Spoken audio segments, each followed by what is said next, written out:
Hello, everyone. Welcome back to another episode of the Whitepill. Let me just check my gain here. Because I remember last time it was a little bit blown out. Whoopsie daisies. Bear with me for 1 second. Hope you all have had a fantastic start to your week so far. It's been a minute. It has been a minute since I've been gone. Apologies for that. Just some scheduling issues, but it's good to be back. Because truth be told, not sure what I'd be doing if I didn't have an outlet like this. You know what? Hold on.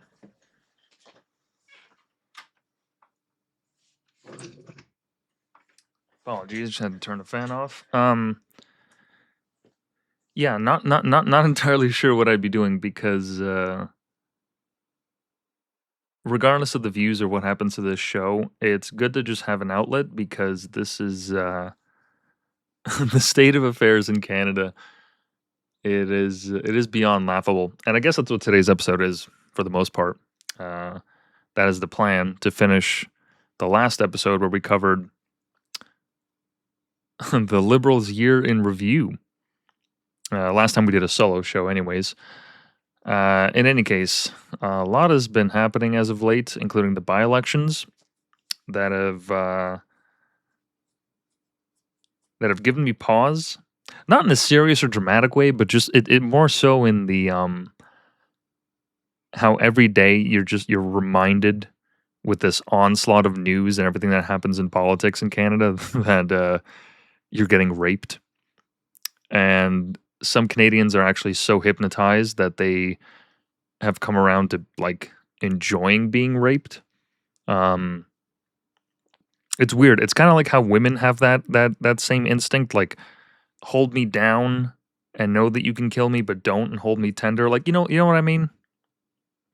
Clip that. In any case, before we get into the show, if you want to support the show, you can always just click any of the links here in the bio.link/whitepill page, which is in the description of every video. You can find all the links, all the platforms that we use. Like, comment, share, subscribe. That's all I ask of any of you, really. If you want to go even further, you're more than welcome to send some crypto my way using that link there. Has all the addresses. And beyond that, yes, there's also a tip button on every video on Rumble if you use Rumble Wallet. If you enjoy Proton, you can check out the description. There's a link where you can sign up to make an account. They have a mail service, drive service where you can host files, a bunch of useful stuff. And also a Rumble referral link if you're not signed up yet on Rumble. By all means, use that as well. Regarding new additions to our ongoing list, for today, there aren't any to go over, but I have quite a few bookmarks to make it through, so we'll have some for next week. And yeah, I guess without further ado, we'll get into the show. Before we get into politics, recently there was a leak that happened, went a little bit viral, at least in parts of the internet. The Avatar movie leaked that was supposed to come out in the next 6 months. I believe Paramount was supposed to be the distributor. Initially, they wanted to do a theater release, but then they decided to offer it through their streaming service, Paramount Plus. And the internet got set on fire for a day because somehow somebody just sent the email to the wrong person with the entirety of the movie, which I don't know. I find that hard to believe that it's just a mistake and it's not on purpose, because it feels like this is something you would do on purpose. I don't know how you mistakenly attach a file that's almost 4 gigs to an email or provide a link to someone like that. That's crazy if it is a mistake. But regardless, the movie was shit.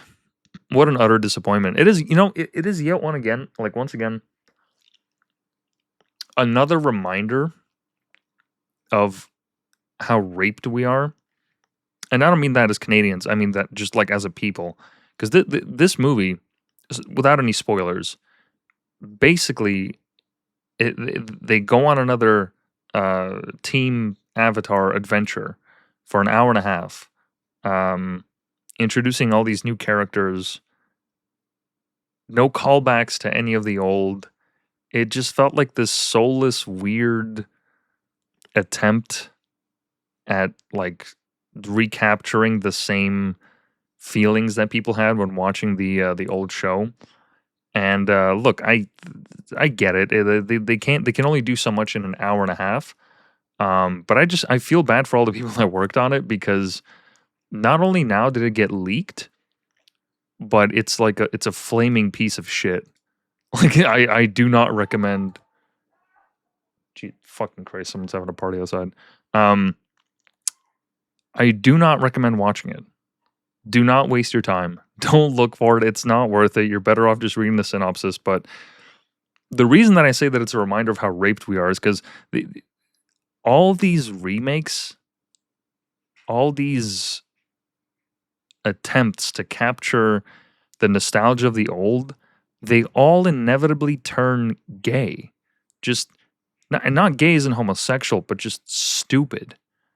Like so stupid that it turns into slop. It's not even worthwhile content. Like you're not it's not an exploration of a new idea or a new setting for the characters in any significant way. It just ends up being a cash grab. Like, look at us, we're rebooting the Teenage Mutant Ninja Turtles, except this time they're teenagers from the Bronx, right? Or Avatar Aang, we're bringing everybody back together in that amazing animation of bending, but the story could not be more dog water. And it's all in an attempt to just get views. Get clicks, shareholder value. It's fucking soulless.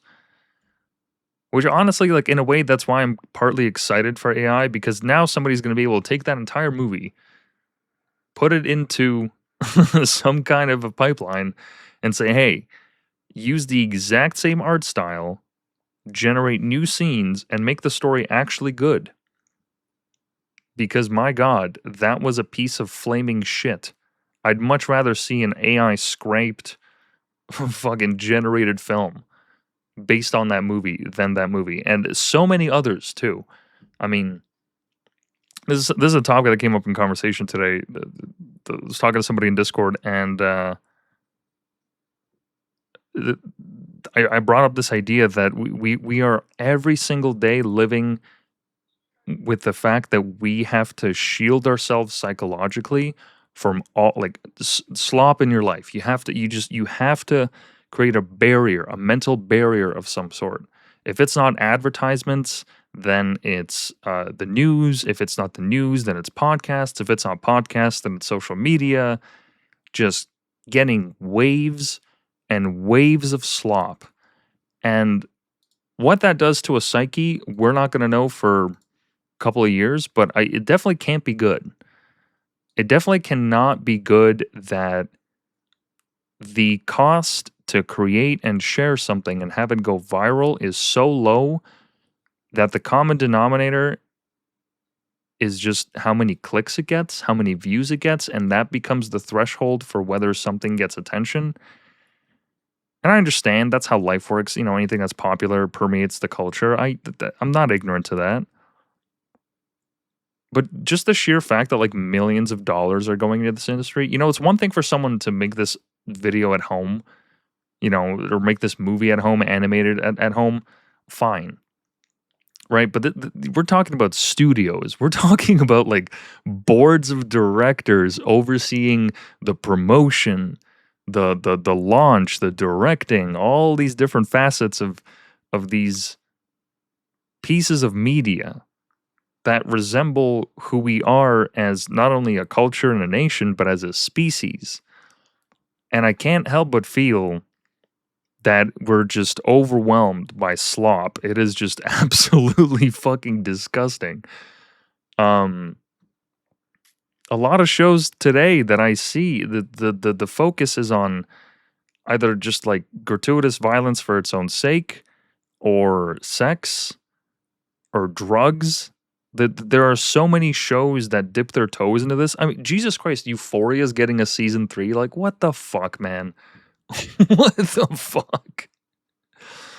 Unreal. For anyone that's seen even clips of that show, it is just batshit, like the most depraved thing that you can make about underage kids in the first 2 seasons, which is crazy. There's a show in the UK that's based in different show obviously, but there's also a different show where it's about these stockbrokers working on a trading floor and like how they do coke and then there's murder and I look, I get it. You got to make TV interesting, but it's just I can't help but think that that being a reflection of our culture and the sign of the times, that can't be good. I don't think that can be good because the stories that we tell each other, right, through theater, movies, television, all that, music, it does matter. Like it does fundamentally matter because it's not just a mirror to where our society is in the current time, right, on the planet. You know, something is dated in the 90s and you can tell by the outfits they wore. Something is dated from the 1820s and you can tell by their speech. Like, I get that. These pieces of media, they're not just a memento. It also shows our capabilities and the ideas that we value and the stories that we want told.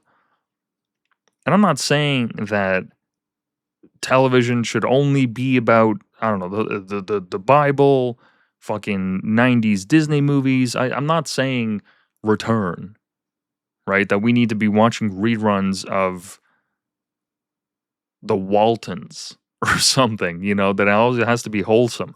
That's not the argument that I'm making.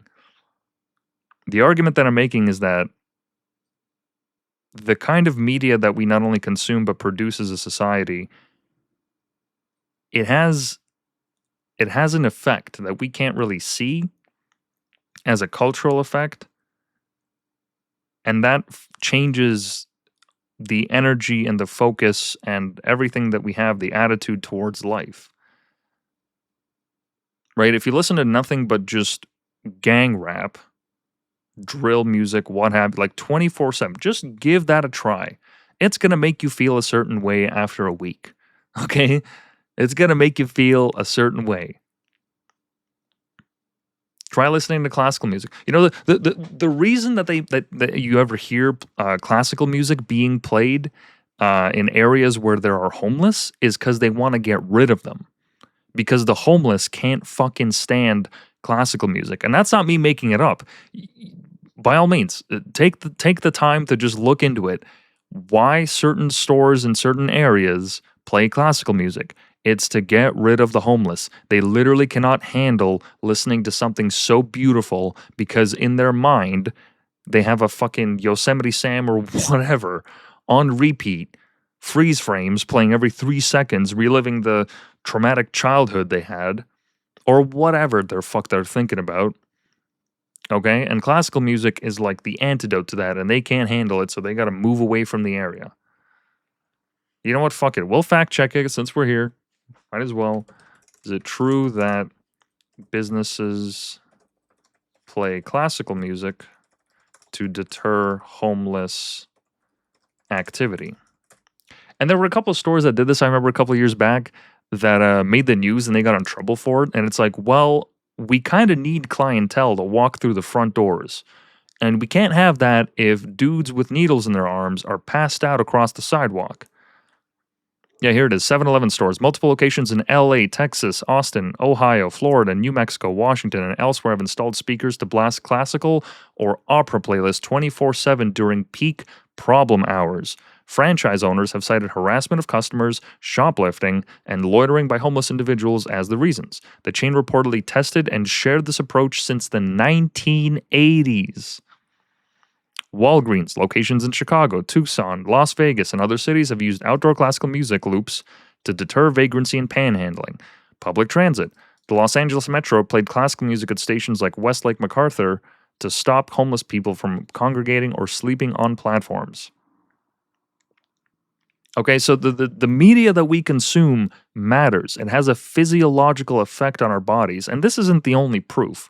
Okay? Because ultimately, as human beings, we are sponges. We absorb our environment and we adapt. That is what we do. Right? Your genetic predisposition has an effect on that, but you also, as a sentient human being, for those that are sentient, because there's quite a few that aren't,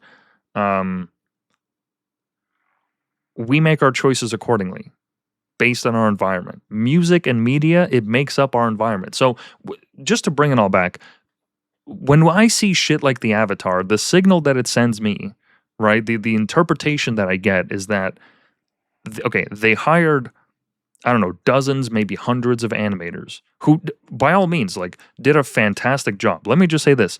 The animation in that fucking movie, just the hour and a half there, amazing. Beautiful. I have yet to see this kind of style be replicated in a show or other movie, so I was genuinely surprised at how good it was. I had to replay certain scenes of the bending just to see like the all the detail that went into it. Stunning. Okay, truly stunning what they managed to do just technically. And I feel bad for them because now their name is attached to this shit. And what the signal that it sends me, right, when I see stuff like the Avatar, is that once again they had all this work put in, but the story being told, it doesn't honor the past media in any significant way besides fan service. There's no vitality in the plot. There's nothing to actually give the viewers interest in terms of like involvement and trying to emotionally align themselves with the story, or not the story, but the audience. There's no way to connect with the character. There's no broader theme. It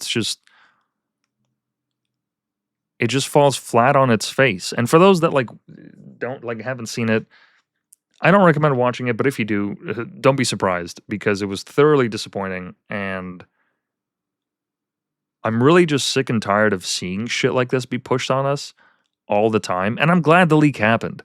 Fuck them. Anything that is of this caliber and lower in terms of its cultural value, its shelf life, its ability to I don't know, not teach a lesson, but to speak on something great about humanity. And by great, I don't mean good. I mean some eternal ideas, focusing on an archetypal story. Look, I would have even, if they had like political commentary, I would have been like, okay, at least they kind of tried, I guess, in a retarded way, but they still tried. But it's like they didn't. Whoever wrote the script needs to be fucking fired. Whoever was managing that, unreal. And of course, as always, they DEI'd the fucking cast, the voice actors, and I'm pretty sure they had a blind Asian woman play Toph. I'm like 99% certain. Right, hold on. Let's find out. Who voice acted Toph in the recently leaked Avatar movie? Because I'm 99% certain, but this could also just be something that the internet came up with and ran with it. Dion Kwan. Or Dion Kwan. She is blind.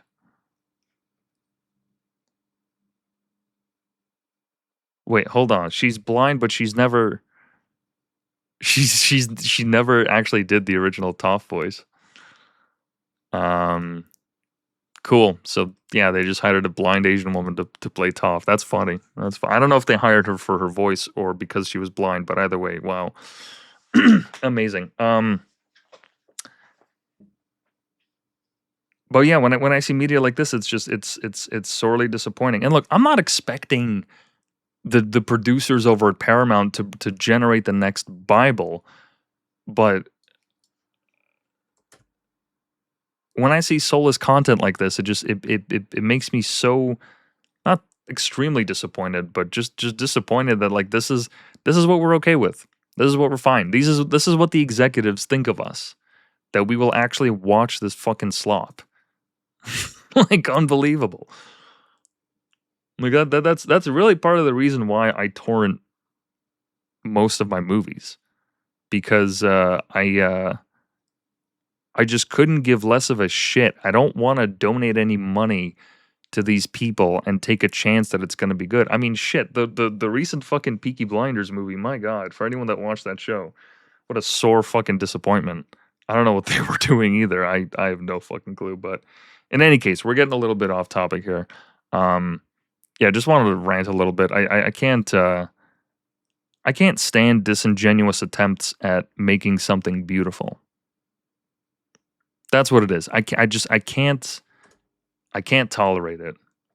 It just strikes me the wrong way. I understand watching a movie just for the sake of like laughing or whatever the fuck. I get that, right? I'm not saying that like stupid comedies have no value, you know.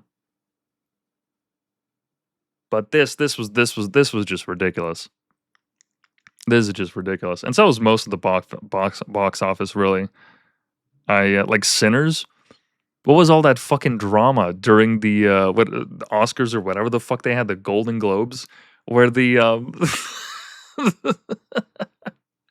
the Scotsman with Tourette's yells out in the crowd when the two black actors go to get their awards for Sinners. He yells out, "Niggers!" Bro, that was unreal.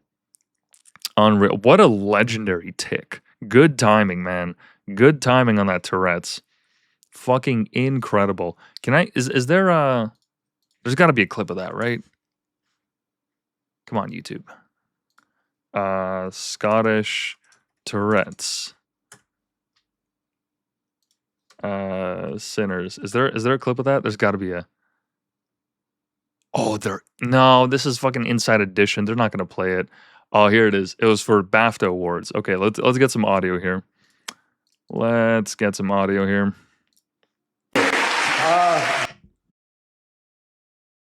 Deborah and I are delighted to be presenting the first BAFTA of the night for a vital part of movie making. We're here to celebrate.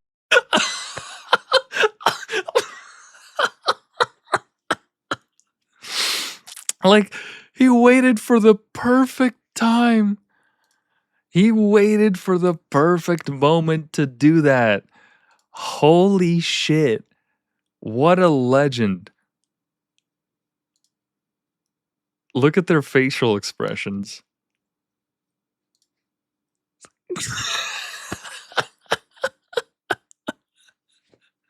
Oh my God. Hey, he calls him like he sees him. He calls him like he sees him. Anyways, the point of that was to say, yeah, like what the fuck was Sinners? Why did it receive like this widespread love? I felt like it was like fucking Black Panther all over again. Like we're just forced to care about this. This weird fucking story. I didn't see the appeal. I didn't get it. I don't know, maybe because I'm white. I'm not jiggy with it. I can't get down with it. I'm not a soul brother. You know, maybe that is the reason why. But in any case, yeah, I take a look at the media landscape today, and there's just so much slop, and that's why I'm excited for AI, because it will clean out the slop. Now to actually like have a movie go viral and be good, it actually has to go viral and be good. Well, be good and then go viral as a result of that, because it's just going to be so much easier to fucking make anything. So to stand out, you automatically have to compete with AI. Maybe that's a good thing. Maybe that'll make people step their game up. You know, maybe we can actually see like, I don't know, a good Sinners, just white people, just race swap the entire cast. In any case, getting off topic here. So we had that incident with Air Canada that was upsetting to me for a number of reasons. One, because obviously like the people that died there, I don't remember if the investigation has commenced regarding that incident yet, but from my understanding, there was a miscommunication between the fire truck and the watchtower. From my understanding, anyways. So let me just see here. Air Canada. All right, don't use Chrome. Runway crash. I'm pretty sure there was video of it too. Yeah, there is. Holy shit. Look at that. Look at that plane. My God. Okay. Don't care about your commentary. Just show me that video again. Why can't I rewind? This is so stupid. Okay. Can I just see it?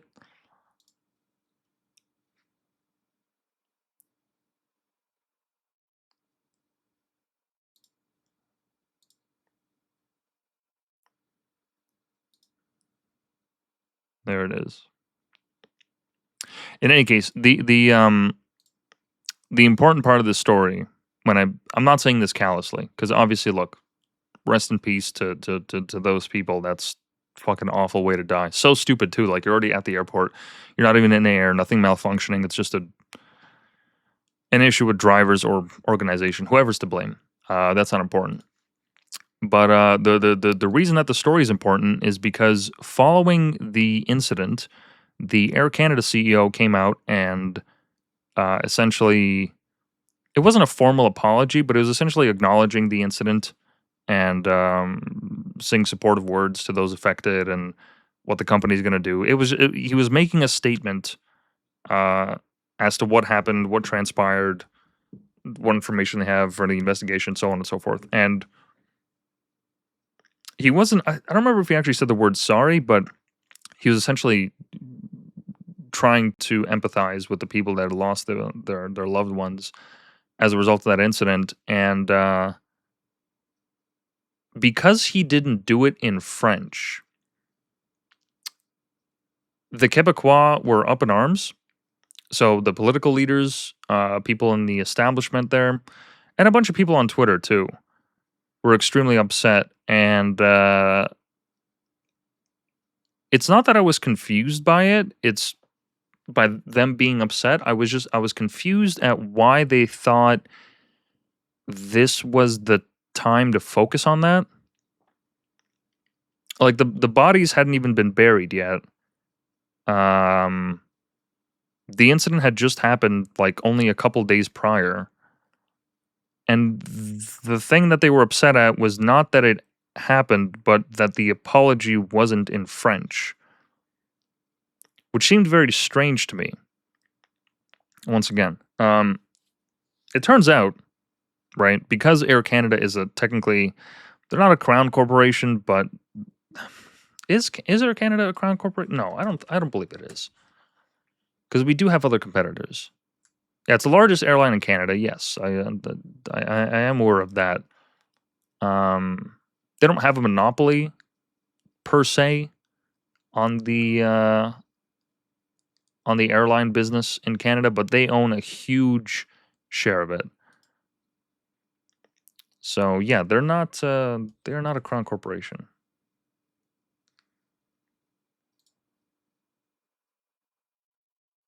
They became an independent crown corporation.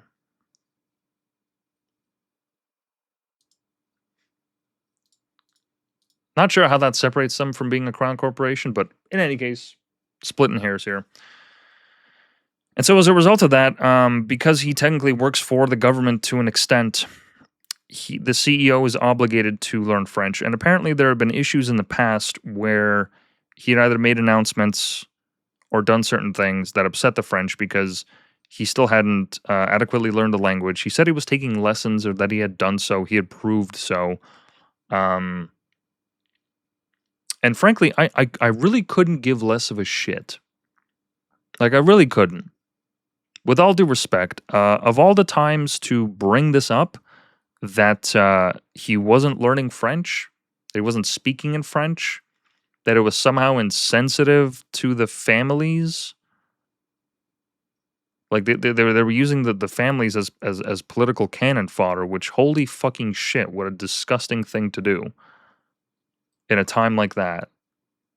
To speak on their behalf as if like you're as if you're related to them, as if you know exactly how they feel.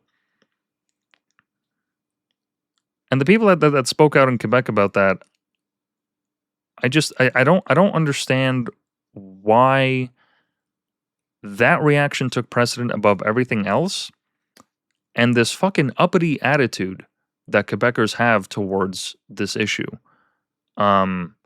It's funny, like they think that just by enforcing French education that's somehow going to not only keep their language alive, but make Canada more equal for them. I mean, with all due respect, okay, having lived in Toronto almost all my life, we don't need English and French to live in this city. You need English. That's it. Nobody at the counter speaks French. It's rare that you encounter someone that does. You're more likely to encounter somebody that speaks Swahili. And I understand that Toronto isn't the entire nation, that there are places where you can go west of Quebec and even east of Quebec where people will speak French, not exclusively, but like maybe majority or like at least to an extent. And I understand that we're a bilingual country.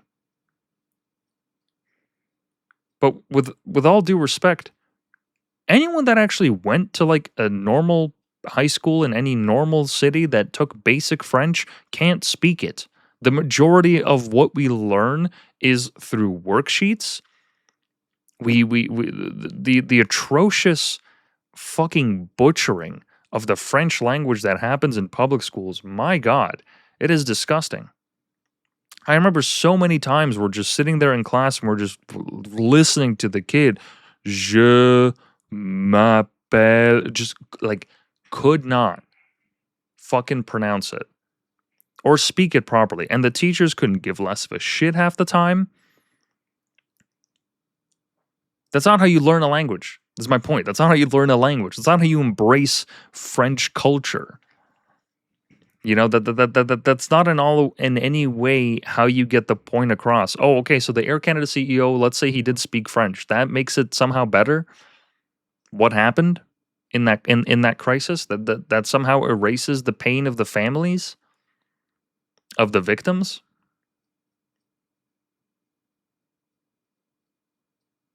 Like really? I really fail to see the value in this argument. Now, you want to make a statement about like what languages the people in government should speak or in government provided services in regards to the official languages of Canada? Sure. Why not? By all means. But this enforcement that everything has to be in English and French across the rest of Canada is beyond retarded. Beyond retarded. Because the moment that you go into Quebec and certain areas of Quebec where they don't speak English and they don't have that standard, like, oh, great, so you guys are doing the same thing that we are, except with French. Literally the exact same thing.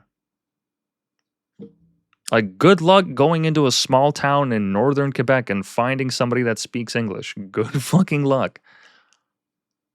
And the looks that they'll give you, the feeling that you'll get, English people are not welcome in all areas of Canada. You will feel unwelcome if you go to parts of Quebec.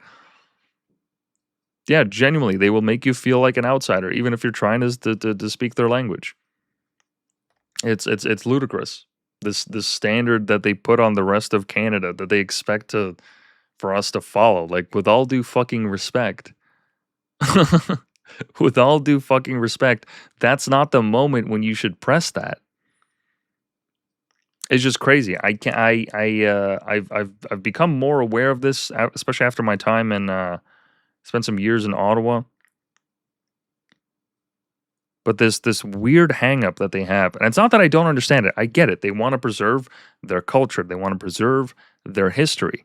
But I don't appreciate the energy that they are approaching this with. The intent.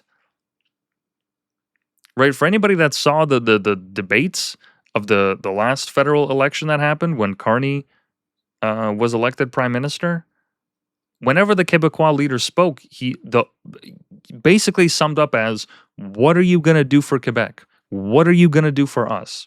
As if there's some separate entity outside of Canada as if they're their own country.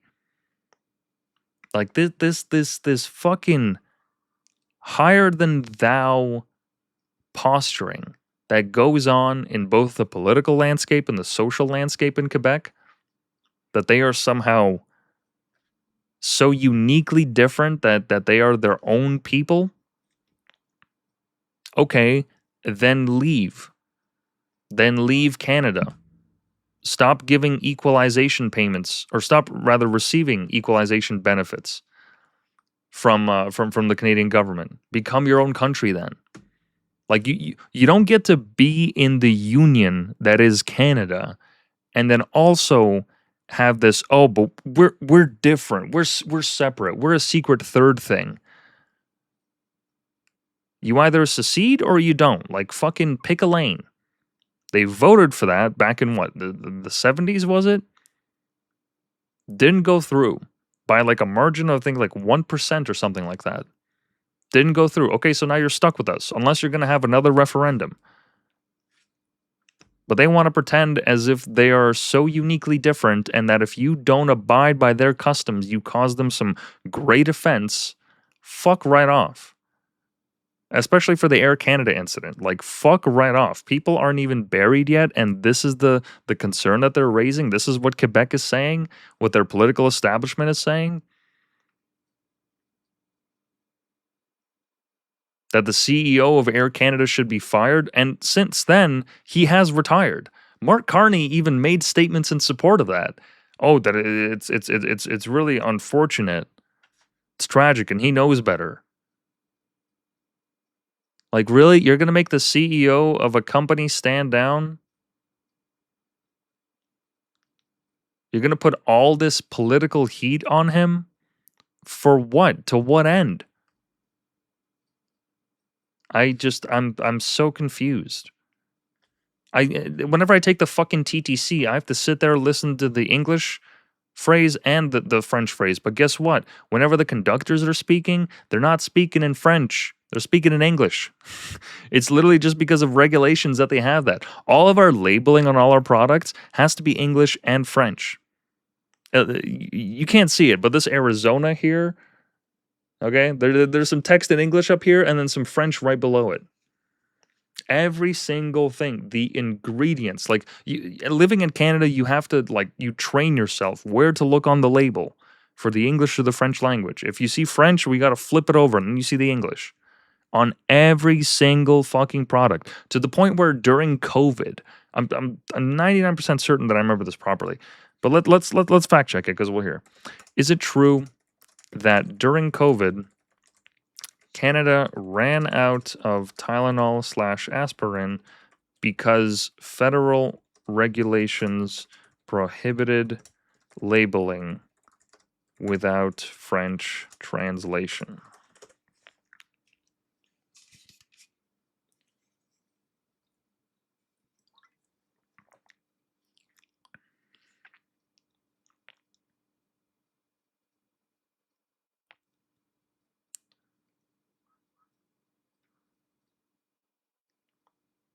Here it is. In 2022, bilingual labeling was cited as a contributing factor to the shortage of pediatric pain and fever medication by the Toronto Star National Post, US and Australian. Oh, sorry. By the Toronto Star National Post. US and Australian supplies existed, but Canada's rules made it harder, if not slower, to import and sell English-only labeled products on retail shelves without relabeling or approvals. Pharmacists and politicians argued it limited flexibility during the crisis. Health Canada eventually waived some rules for hospital imports.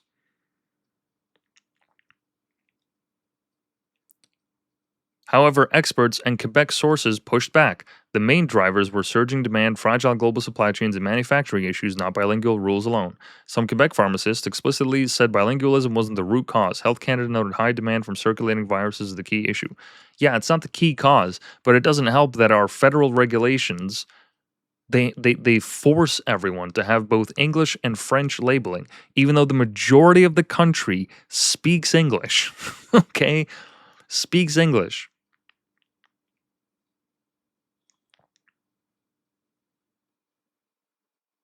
but we have to get special labeling for it to accommodate the French.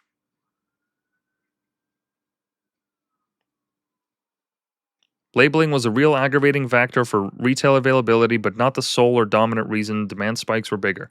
Sure, but once again, it doesn't help that we have to focus everything, or rather label everything, in both English and French. That doesn't help us. That's a regulation that really ultimately should be skipped. If you're in Quebec and you provide Quebec goods, then provide your own fucking labels.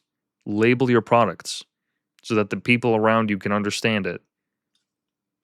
Like, I really don't understand it. It's just, it's so fucking weird. This energy that Quebecers have towards this. And once again, I understand it. They want to preserve their culture. They want to make sure that the French language lives on. And there is a value in learning a second language. I understand all that. Right? I get it. I hear where they're coming from. But arguing for a CEO to be fired of like the major airline of Canada, the guy that helped pull them out of the slumps of COVID and helped Air Canada rise above and get even more value as a company. The man did his job. He did that. He helped rescue them during COVID. One of the worst times for air travel in modern history, if not the worst. Besides 9/11, but that was only on one day. Like, come on. Let's not compare 9/11 to COVID. Let's be real. COVID was like 1,000 9/11s, okay? But that man should be fired because he didn't make his apology or his speech in French. What an insane statement to make.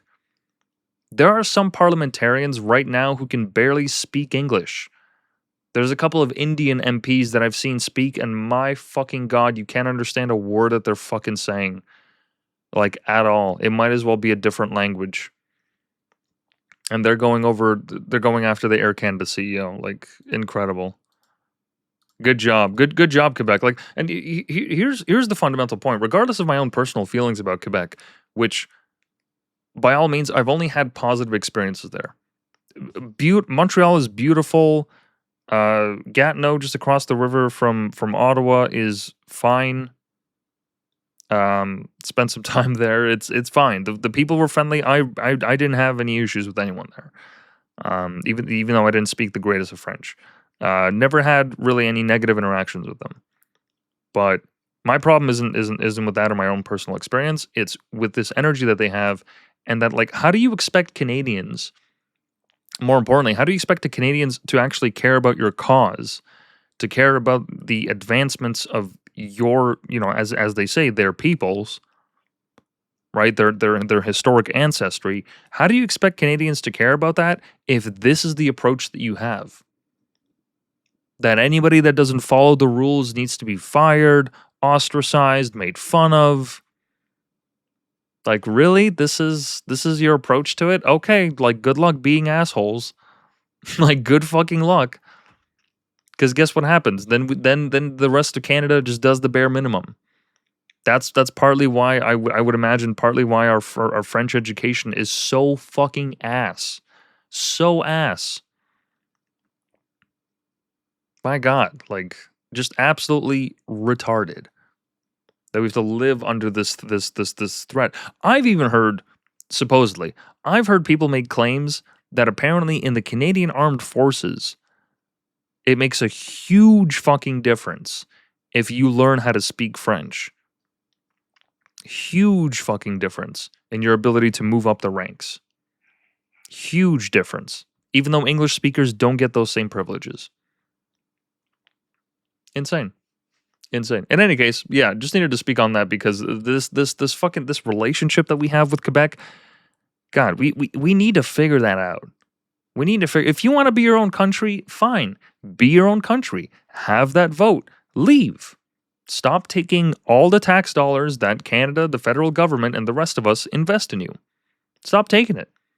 Create your own country. Have your own border. You don't have to join France. I don't think they want them anyways. Okay, well, let's all be real. But be your own country. You want your independence so fucking bad? Hold your referendum. But don't be in this union talking shit to the rest of us, talking down to the rest of us, imposing these mandates, forcing us. And when anytime anybody steps out of line, especially in government, they get so fucking upset, so hoity-toity. Fuck out of here. I can't stand it. I can't stand seeing that. I really can't. Anyways, moving on. Another story in regards to Carney's year in review, but more importantly, the Liberal Party's year in review. Recently, the global happiness ranking came out. What was Canada's place in the global recently? Pretty sure it was what, 7th or 14th or something like that. Oh, sorry, 25th. Yeah, 25th. My mistake. This marks the lowest position ever in the report's history, which began in 2012. Canada has previously ranked 18th in 2025 and was as high as 5th around 2014, 2015.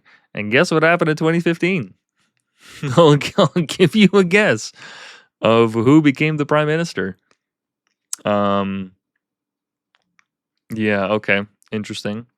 What happens to that ranking when adjusted for the youth alone? Pretty sure we now become the 71st, I think that. Yep. Yeah, in the 2026 World Happiness Report, when the ranking is adjusted for youth alone, specifically people under 25, Canada drops sharply to 71st place. Now look, okay, the World Happiness Ranking, I mean, who the fuck even does it? All right, let's take a look at this. So they're their own organization. God knows who funds this, right? But it's based on the University of Oxford's Wellbeing Research Center, partnership with the Gallup polls, the UN Sustainable Development Solutions Network, and our editorial board. Okay, so they're their own organization.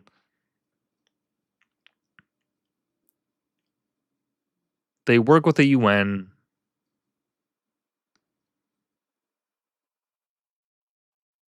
Some of these are okay. Oh, Jeffrey D. Sachs. Wow, I didn't know he was on it. Interesting. Let's see if I know any other names here. Production team, no. No clue who that is. But in any case, excuse me. They're their own organization. But let's assuming that they get their information from just publicly available statistics, quality of life, right? That is just that's what's supposed to encompass the ranking itself. The fact that Canada has slipped in 10 years from 5th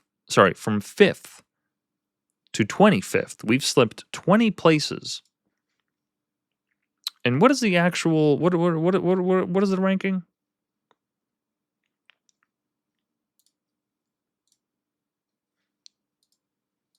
Let's see the rankings here. Finland is first. Finland's almost always first. So we're behind Mexico, Kosovo, Slovenia, Czechia, and Poland. We're just slightly above Taiwan. Wow. Ain't that something? I mean, just look at the GDP per capita. We have a score of 18. Poland has a score of 29. Almost double that.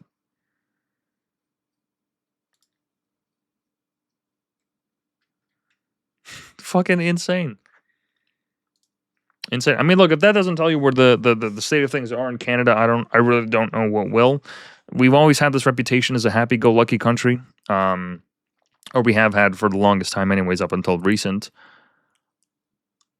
And once again, when we adjust for the youth, just the youth alone, who, like, by all means and measures, the youth have no responsibility compared to people twice or even three times their age.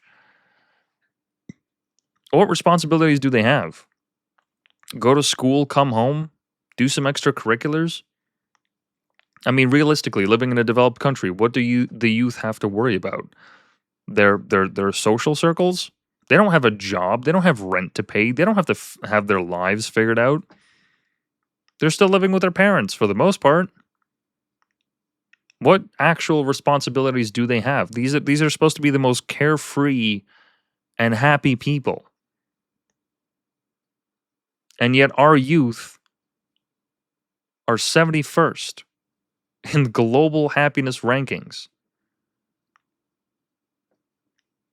It says here, this is one of the steepest declines globally, ranking Canada near the bottom among 136 countries for the change in under 25 happiness, between 122nd and 133rd, just in how drastically the change was.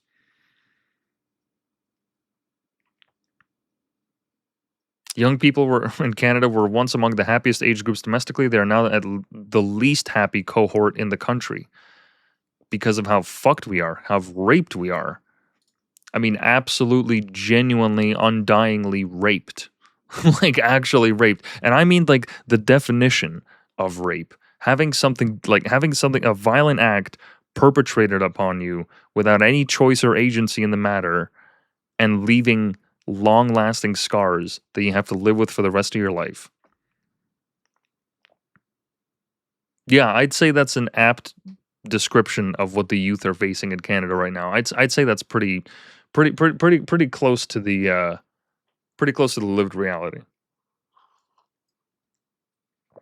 And the reason that I bring this up, it's not to fawn over the World Happiness Index or to treat it as some sort of gospel. The reason that I bring this up is because this is one of the indicators,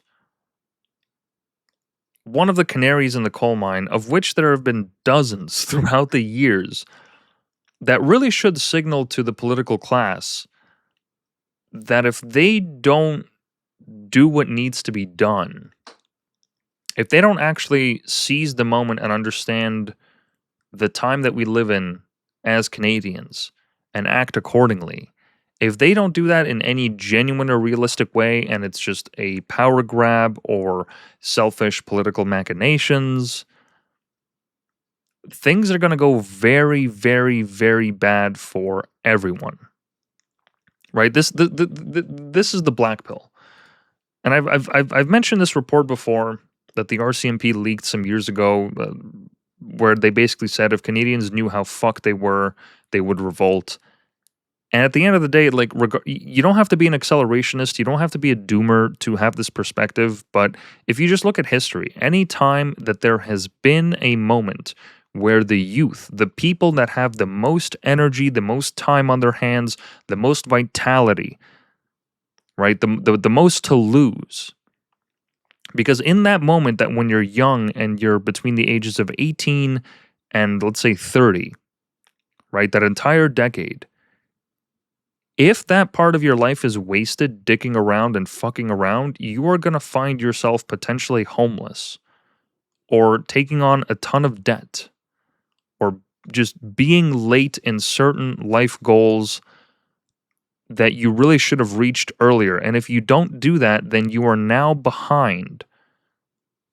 You've put yourself at a major disadvantage by farting away your life or just being fucked over.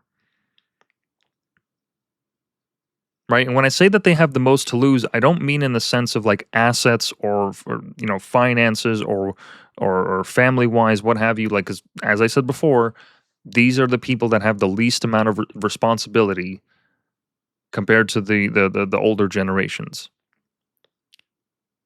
When I say they have the most to lose, I mean that when you're young and you're in that age,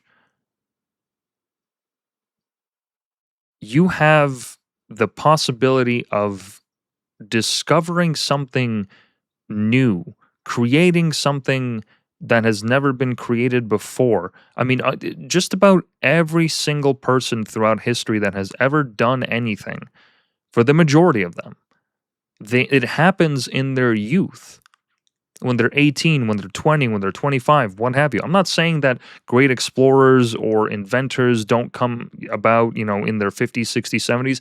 It happens. But in your youth is when, I mean, you feel fucking invincible. You feel invincible. You feel as if the world is your oyster, as it were. You feel as though your potential is limitless, or at least you can, if you put yourself in the right mindset. That you actually can do things, and you're not bogged down by, once again, a job, a family, what have you. And the reason that I'm describing all this is to say that when those people that have the greatest opportunity to discover themselves and make something of themselves compared to other generations, people that can fundamentally alter the course of their lives with a few decisions, when you have all this vitality and energy and faith and belief, if that is taken away from them, if those years are taken away from them, if they are made to be an underclass and serve the interests of those above them, if they do not have agency to act in the ways that they want to, if they have any restrictions placed upon them, be it financial or academic or what have you, when you stifle that energy, that youthful energy, you are robbing them of not only those years, but the years to come. And when I say you, I mean it's like just whoever the actor is, whether it's a government or what have you. And when that happens, right, when young people grow up and they become dispossessed, they become politically homeless, they don't have a chance to start a family, to own an asset, to have skin in the game. When they're not even allowed at the table because they're locked out of the job market because millions of immigrants come, or rather millions of immigrants are welcomed by the ruling elite because they enjoy their cheap labor. When young people can't rent an apartment alone and they have to live with roommates up until they're 28. Right? When all of these things happen, they are not only impacting that generation in that moment, they are impacting the rest of their lives in a very significant way. And so when you have these people that are disaffected and they don't know what to do with their life, but they have all this energy, they have all this fiery passion to take back what was stolen from them. When that energy is actually funneled and focused somewhere, typically, just, throughout history, that's when shit goes bad. That's when shit goes real bad.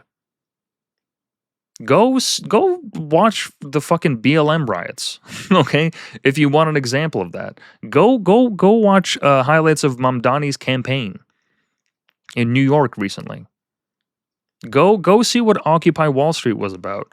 All of those examples that I've mentioned, and there's plenty more that I could think of, are incidents where among the people participating in those actions were a lot of very, very young people with a lot of energy and the feeling that they got fucked over. And what happened? Entire cities got taken over. Businesses looted, rioted, burnt down to the fucking ground. You had National Guard sent in to keep the peace, riot police, and not just in America, but in Europe as well. Right? You had this tumultuous time. Because the young, they felt that they had been fucked over. If it wasn't by the police, then it was by the financial institutions or what have you. Right? But that energy, that hatred that burnt within them, all those campuses that got occupied by pro-Palestine protesters, people that were like legitimately wishing death upon Jews from Palestine to the sea. Sorry, from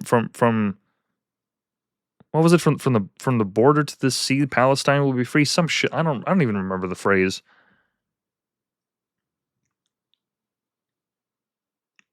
right? Like all that energy, when it is not focused in a constructive manner, that's when you get societal deterioration.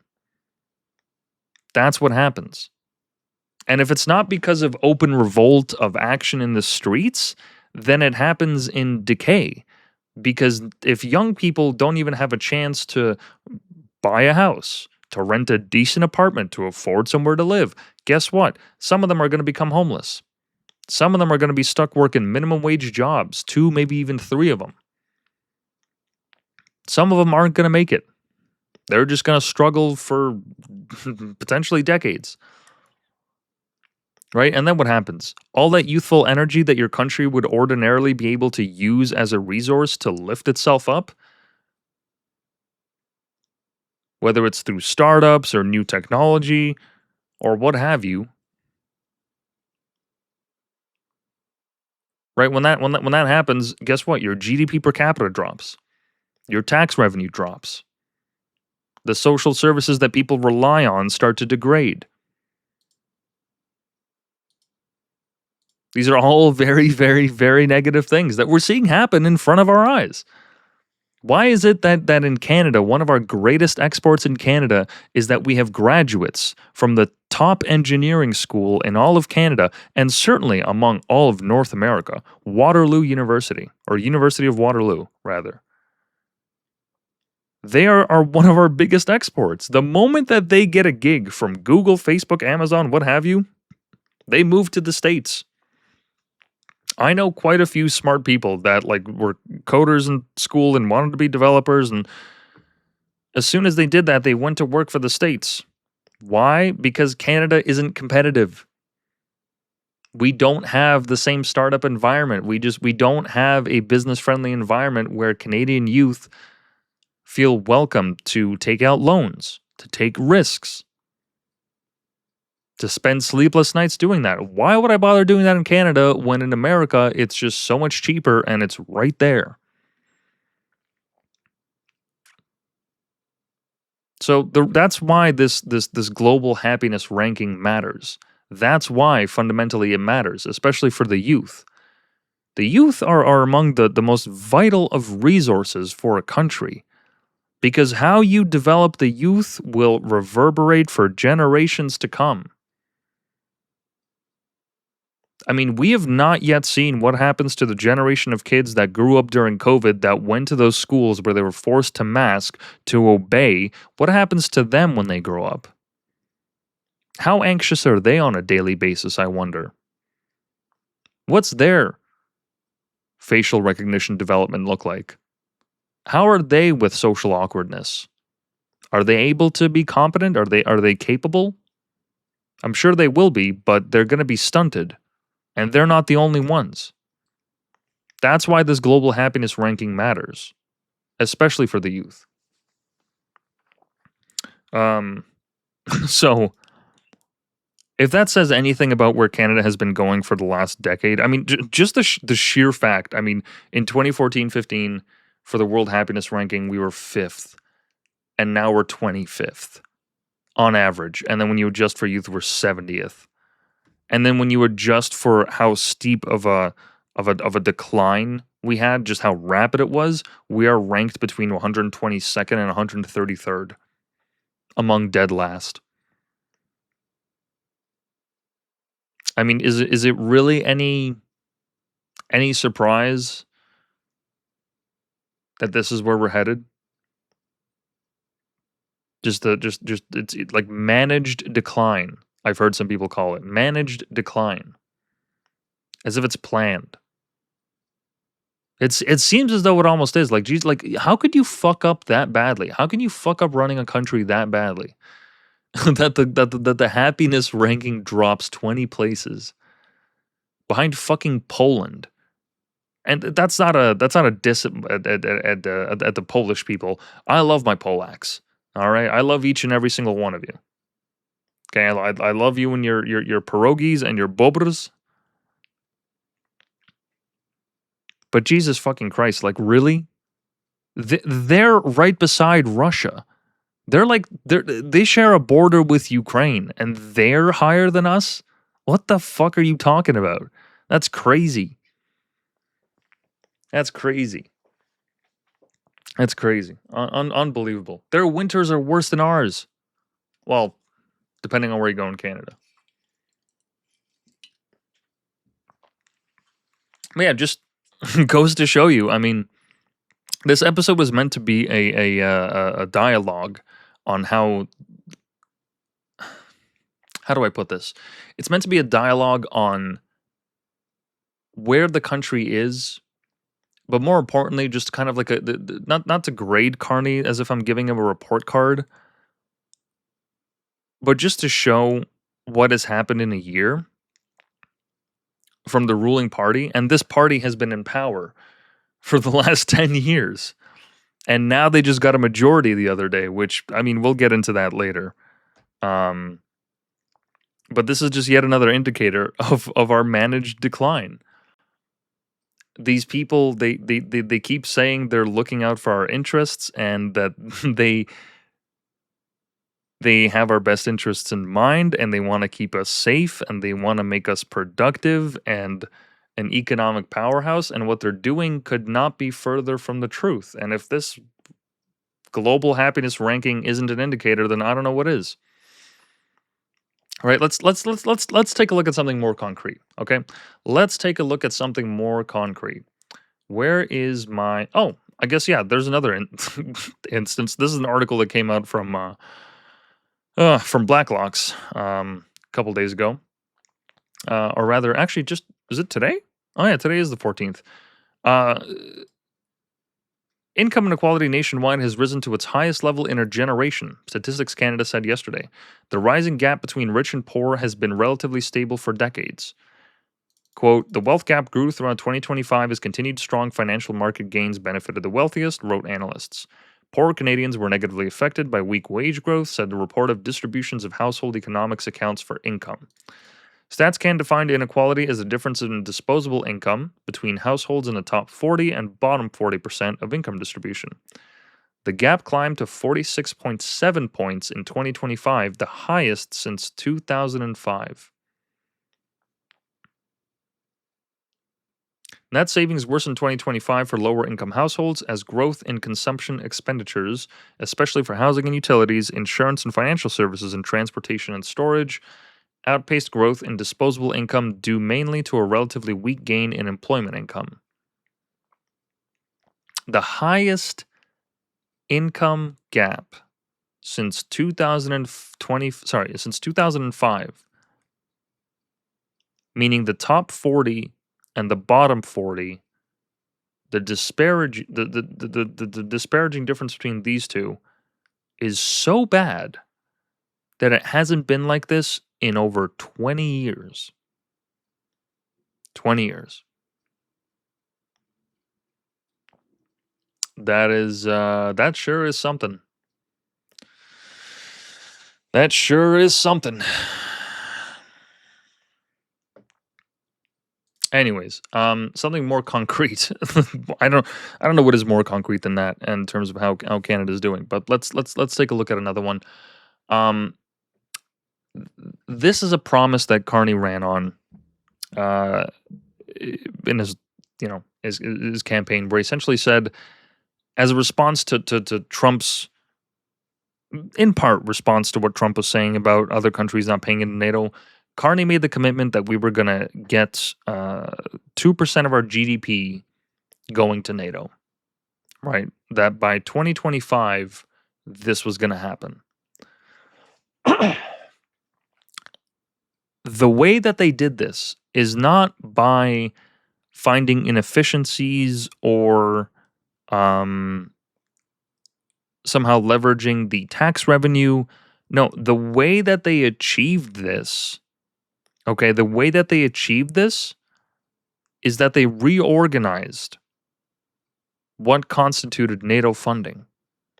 So here, the government reorganized to bring additional agencies such as the Canadian Coast Guard under the Defense Department umbrella, allowing their spending to count towards the NATO defense expenditure metric.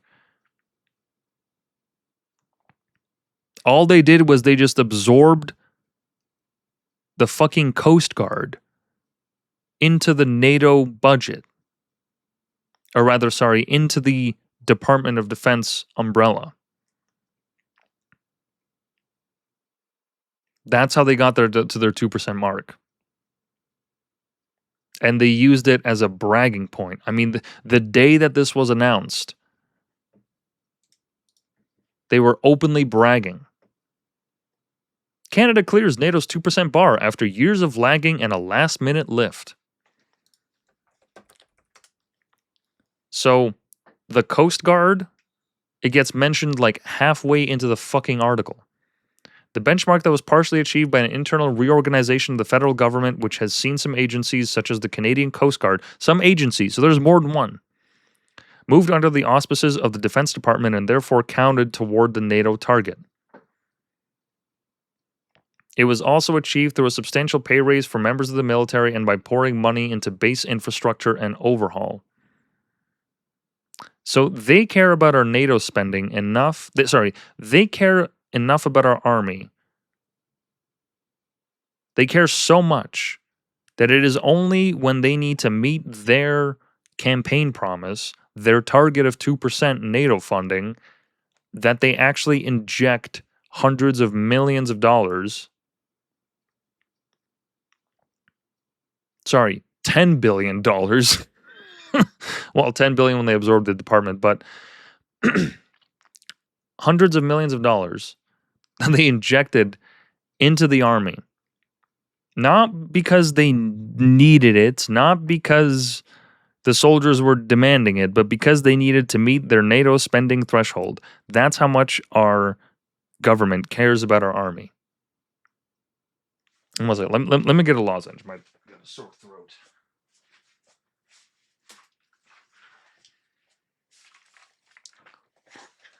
Oh man, I hope I'm not getting sick. That would be the worst. I think I've just been talking for too long. Apologies for that. And when I say that's like, I'm not saying this callously that our government does not at all care about the Canadian Army, or that they don't care about veterans. They do, just not in the ways that they really should. There's an article here, not regarding the graves. Where is this one? Here it is. The Auditor General reports the Canadian Armed Forces housing quarters at multiple bases with unsafe water, broken toilets, poor insulation, and structural damage, conditions many would consider unlivable. Of 35 buildings reviewed across 3 bases, 32 required major repairs. This is how we're treating our army. This is how we're treating our army in 2026. There's a conflict in the Middle East that could very well lead to World War III. And the way that we are preparing ourselves militarily is by not giving these people fucking adequate housing. Like, to the point where, like, these are complaints that a student would make about his shitty landlord. Not a sergeant, not a jarhead, not any of these people that are, if need be, will make the ultimate sacrifice to defend the freedoms and rights of Canadians. Or go into a war and fight on behalf of Israel. Pick your fucking pick your lane. But let's give this a listen. Auditor General Hogan, you had talked about the conditions of the housing, toilets that don't work, no running water, some homes don't even have insulation or proper insulation. You characterize that none of us would ever want to live in there. I just was in Gander at 9 Wing, and we heard there that there was not enough units for single members. They were actually occupying 2- and 3-bedroom homes, taken away from opportunities for families that were being transferred there. The barracks were in poor condition. There wasn't potable water on the base where the barracks were located. They're hauling in water. What else did you find out in your study that demonstrates that this hasn't been taken care of over the last decade? So I want to clarify that we went and looked at quarters, which are on the bases and not the residential housing units. A slight difference for those who might not know, and obviously the experts are here, but I would tell you in layman's term, a housing unit is unfurnished, whereas a quarters are furnished and are meant usually for temporary short-term stays. So we went to 3 bases across the country, one in BC, one in New Brunswick, and one in Ontario. In the buildings that we found, about 32 out of 35 of them were in need of one major repair at a minimum, which could have included a lack of safe drinking water, as you previously mentioned, functioning toilets or sanitary systems, or damage to exterior walls. The kind of conditions that I know none of us sitting around this table would want to live in, and that we shouldn't expect our Canadian armed Of forces. your office say that those, units on base would have been condemned if they weren't on base. So I'm not an expert in housing, and I'm not sure exactly what it takes to condemn a unit. And I think maybe asking some of the witnesses from the Canadian Forces Housing Agency might be in a better position. But I know that I would want my family to have safe drinking water and a functioning toilet. And making sure that the building is structurally sound. And I think that's why some of our findings around the need to do regular inspections, both in residential units and in quarters, is so essential. That's to help you identify preventative maintenance so you don't get to a place where it's a major repair. So in some cases, they found that these people living in these quarters, as they call them, don't have adequately clean drinking water and running toilets. Did I hear that right? This is what we think of our army. This is what we think of the sons and daughters that we will send overseas to fight on our behalf. This is what the country thinks of them. The federal government. This is their approach to them. Forget all the signaling regarding the 2% NATO target. Forget all the elbows up bullshit. Just for a second, put all that aside and just think about it. If we had to enter an armed conflict now, we have people that have been living for an unknown amount of time. Because this didn't just happen this year. This has been an ongoing issue. This decline doesn't just happen overnight. This is something that's to an extent baked into the cake, as they say. So this is the level of concern that the federal government has regarding the funding and the operations of our army. That they are perfectly fine, because let's face it, it's not like there is no way for these people to communicate these issues to the government. The army is part of the government. They have a line of communication. The people that head these bases, they see the conditions that their soldiers and the enlisted people live in. Or otherwise, you have committees like this where it comes to light.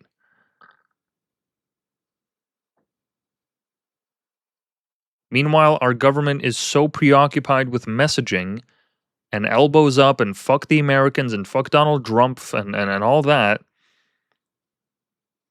Yet our own army is like, they're just, it's not that they're incompetent, it's that they literally don't have adequate access to decent living quarters. And we're not asking to give them 4Ks and fucking PlayStations and blow-up dolls. Right? We don't need to go all the way. But you have non-functioning toilets? No clean drinking water? I wouldn't put my fucking my mom into a place like that. That's crazy. That's actually patently insane. And how widespread is this issue? Right? Is my next question. How long has this issue been going on for? But yet again, the important thing to our government, right, our current party in charge, is that we met the 2% NATO threshold spending. We met the threshold, the 2% threshold for NATO spending. We met it. We met it, and our soldiers are living in fucking in fucking Jane and Finch Section 8 housing. Like, what the fuck, man? That's crazy. That's crazy. And people say that, like, we're the fucking LARPers on Twitter talking about, oh, we'd withstand an American invasion. Bro, I guarantee you there's soldiers that are going to welcome them as liberators. They're going to welcome them as liberators. Yes, get me out of here. Get me to New Jersey. I'll tolerate New Jersey. Just get me there. Fucking Albuquerque, wherever. My God, they'd fucking live in Detroit rather than their quarters. Some parts of Detroit are going to be nicer. Oh my God. Yeah. I don't know. I every time I stumble upon a story like this, I fail to find the words to be so thoroughly disappointed in where our nation is headed. And I mean, once again, it's not hard. Like, just give them a decent place to live. Fucking put them up in hotels and construct something in the meantime if you have to. I don't give a shit. Fucking do something. Literally anything. Give them clean drinking water. My God. That's crazy. That's how we treat our army. Hey, but hey, we met 2% NATO spending. We met 2% NATO spending. Before we get into the by-election... Oh, there's got to be a... Where's that? Or actually, no, it's not even worth playing. That clip's not even worth getting into. Before we get into the by-election, we had another floor crosser. We had another floor crosser join the ranks of the Liberal Party just before the Liberal Convention on April 10th. And this lady, the funniest thing about her, right? Marilyn Gladue. The funniest thing about her is that she's the most conservative liberal there is. She's voted and talked openly against her stance on abortion. Or rather, she's talked about how she's against abortion, how legalizing weed is a problem. She spoke out in favor of the Freedom Convoy. She's had extremely conservative positions during her time in Parliament, and yet she somehow was welcomed to the Liberal Party. Now, I don't know about you, but I don't really find myself flip-flopping on my opinion on something like abortion in the span of, I don't know, a month that they had these negotiations for, maybe months. I feel like that doesn't happen to people at the age of 50. I feel like that you don't really fundamentally transform your politics like that. And so she said that this is because her constituents asked for it. And you know, this you know what, let's just play this out. Let's just hear what she has to say. Like, I heard you in your speech right now. You seem to be saying your constituents voted for this and the Liberals. The first person we talked to yesterday at Sarnia couldn't believe it. They called you a turncoat. They couldn't believe what you had done. And you're telling us that they want this. I just don't buy it. Well, you know, all I can say is that I've been listening to my constituents since last summer, and this is what my constituents are saying. This is what they want, and certainly it's going to be good for the riding. We're going to receive the support we need. It's going to be good for the country. I have experience to help build it, and it's good for me personally as well. Thank you. Okay, maybe don't say that last part. Maybe just don't say that last part. It's good for me as well. Holy shit, they're not even hiding it. These fucking people, they're not even hiding it. They're just like these Freudian slips. They're flying left and right. Just like they can't shut up. They can't fucking help themselves. My God, no control whatsoever. And it's good for me too. It's good for me personally. Holy fuck. Oh my goodness. So the representative, she gets told. Once again, just to, like if in case that clip hasn't hit you yet, this member of parliament gets told that the constituents, one of which they spoke to, called her a turncoat, which is like a traitor. That's treasonous. That's what that term means. That's what that term means, okay? That you're a treasonous liar. That you betrayed your values and switched to the other side, to your enemy. And her response is, well, all I have to say is, I've been listening to my constituents, and this is what they want, and it's good for the country, and I have the skills, and it's good for me too. My God, just a fucking class act.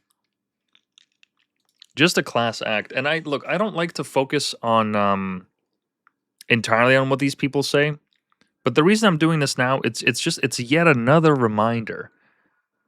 These people don't give a fuck about you. They don't care. They will say and do anything in their power to get them more power and influence for themselves and their vision.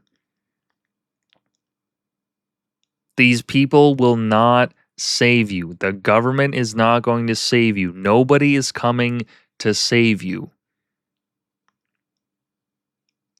These people will do anything. They will sell their fucking mother out if they have to. Or at least I'm led to believe that if she is able to make such astute points in support of the Liberal Party, who she not only... Like, there are clips of her literally saying, asking the government, the Liberal Party, during questioning period in the House, she is asking, why did you, as the government, trample on the rights of the Canadian citizens who protested the harsh penalties that you enacted on them during COVID?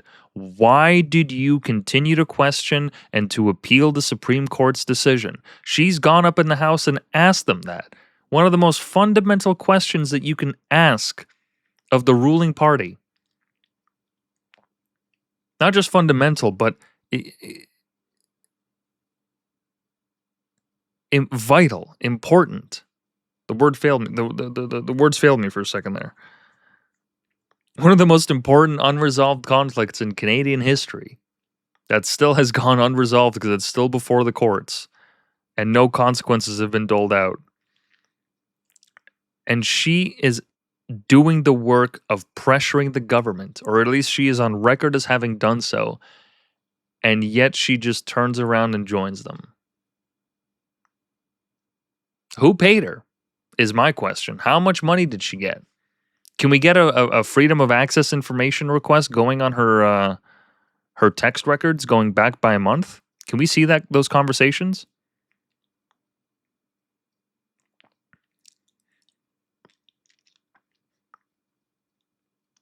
I'd like to know. I'd like to know what she got from Carney, because she definitely didn't get nothing. I mean, what, Michael Ma, when he crossed the floor, he got invited on that trip to China conveniently? The man who has dubious ties to the CCP? Like, really? Like, she's just the only one that did it for the love of the game? And when she was questioned further on this, because this goes even beyond the positions that she has taken politically, she has literally said in Parliament, she has come and outwardly said that floor crossers, right? The exact thing that she just did, that floor crossers should be forced to enact a by-election in the riding where they crossed, meaning that if a member of parliament is part of one party and they say, you know what, my constituents' opinions have changed, they want me to support a different party, so that is exactly what I'm going to do. Right? So they cross the aisle and they go to the other party. In that moment, as she said in her own words previously, that person, that representative, should hold an election in their riding to reflect this fact. So that they don't just get to say, oh, my constituents wanted this, without actually having any proof, any actual viable proof that this is the case. Because an election would show exactly that. If the people in your constituency completely changed over whatever time and said, hey, we actually don't want you to be a liberal anymore, we need you to be a conservative, or vice versa, then an election shouldn't be a problem. Just run the election. Run the election. Why? You say, right? You say that their opinions have changed, and yet let's look at her answer when she's pressed with this amazing fact that she herself has spoken out against this issue before, and she's not even holding herself to that standard. Give it a listen.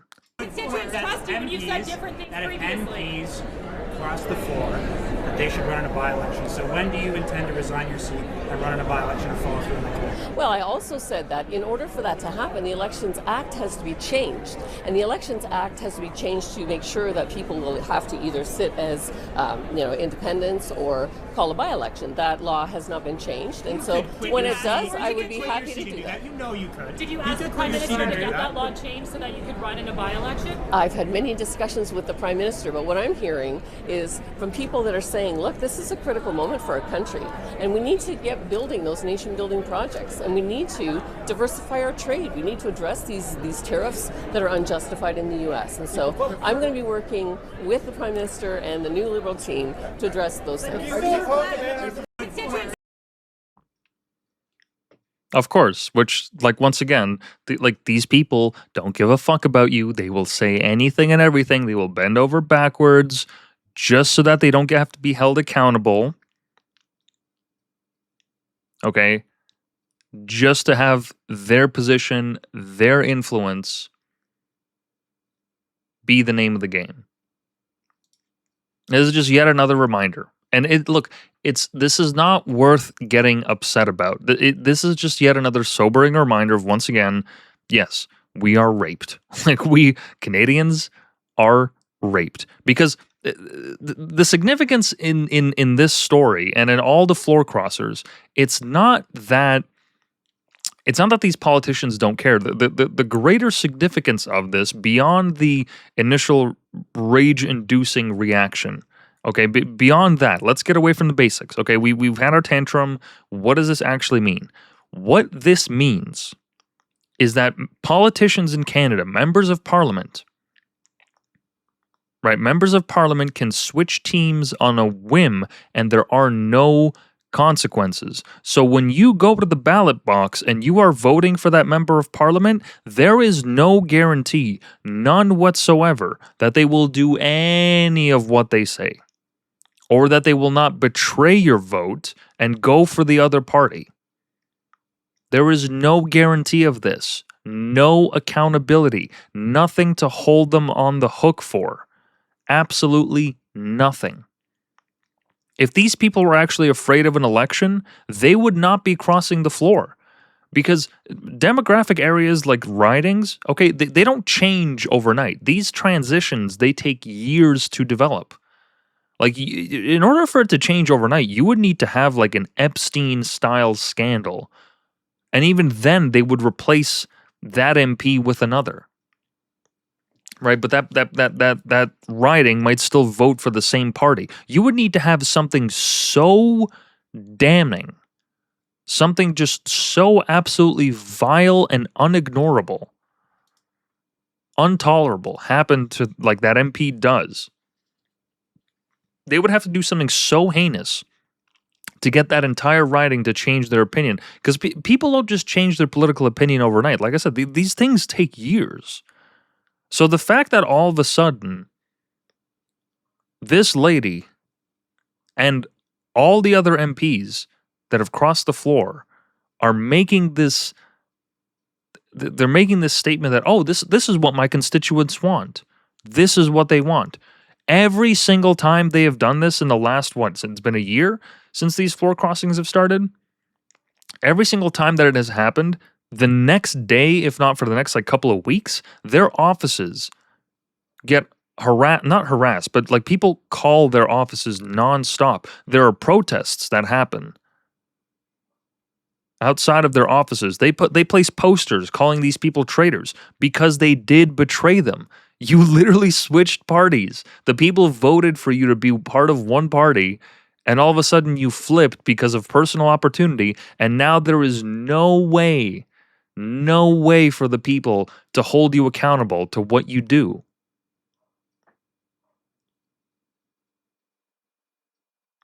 That's why this matters. That's why the floor crossings matter.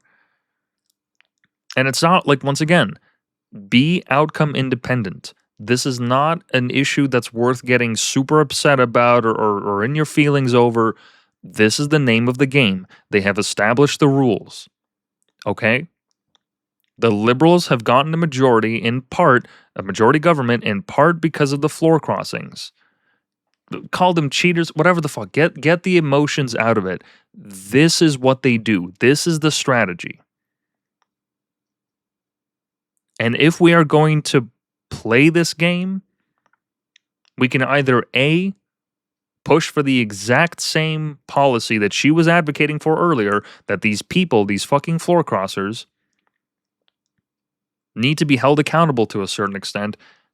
And look, I understand that floor crossing is a part of the parliamentary tradition, the Westminster tradition. I understand that. But there should be an election that's held. Force these people to sit as independents. Force them to be politically homeless until they win their riding over. That they prove to us, to Parliament, and more importantly to the people that they represent, that they are actually going to represent their voices. Otherwise, what's the fucking point? Otherwise, your vote like literally doesn't matter. And I've said this before, to an extent, your vote actually, it doesn't really fucking matter. Right? Voting is not the way that we're going to get ourselves out of where we are as a country. It's not going to save us. That is the most absolute ground level civic duty that every single person has. But now this makes your vote matter even less. And don't take it from me.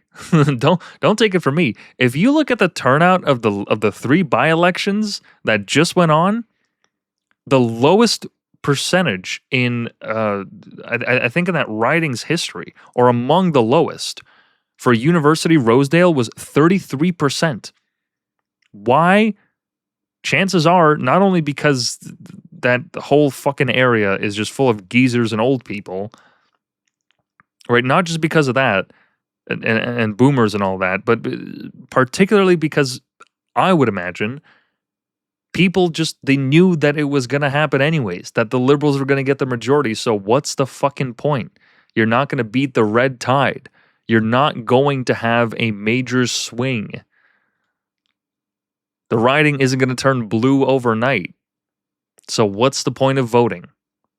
And also because, like, who gives a shit? So you vote for your MP? Okay, they can switch sides anytime they like. Great. What a fucking what a great democracy we live in. Like, what a fucking joke. What a joke. You know, in Canada, in proper fashion, as per always, some of our politicians, they love to make this point that we have a strong democracy, a strong democratic process.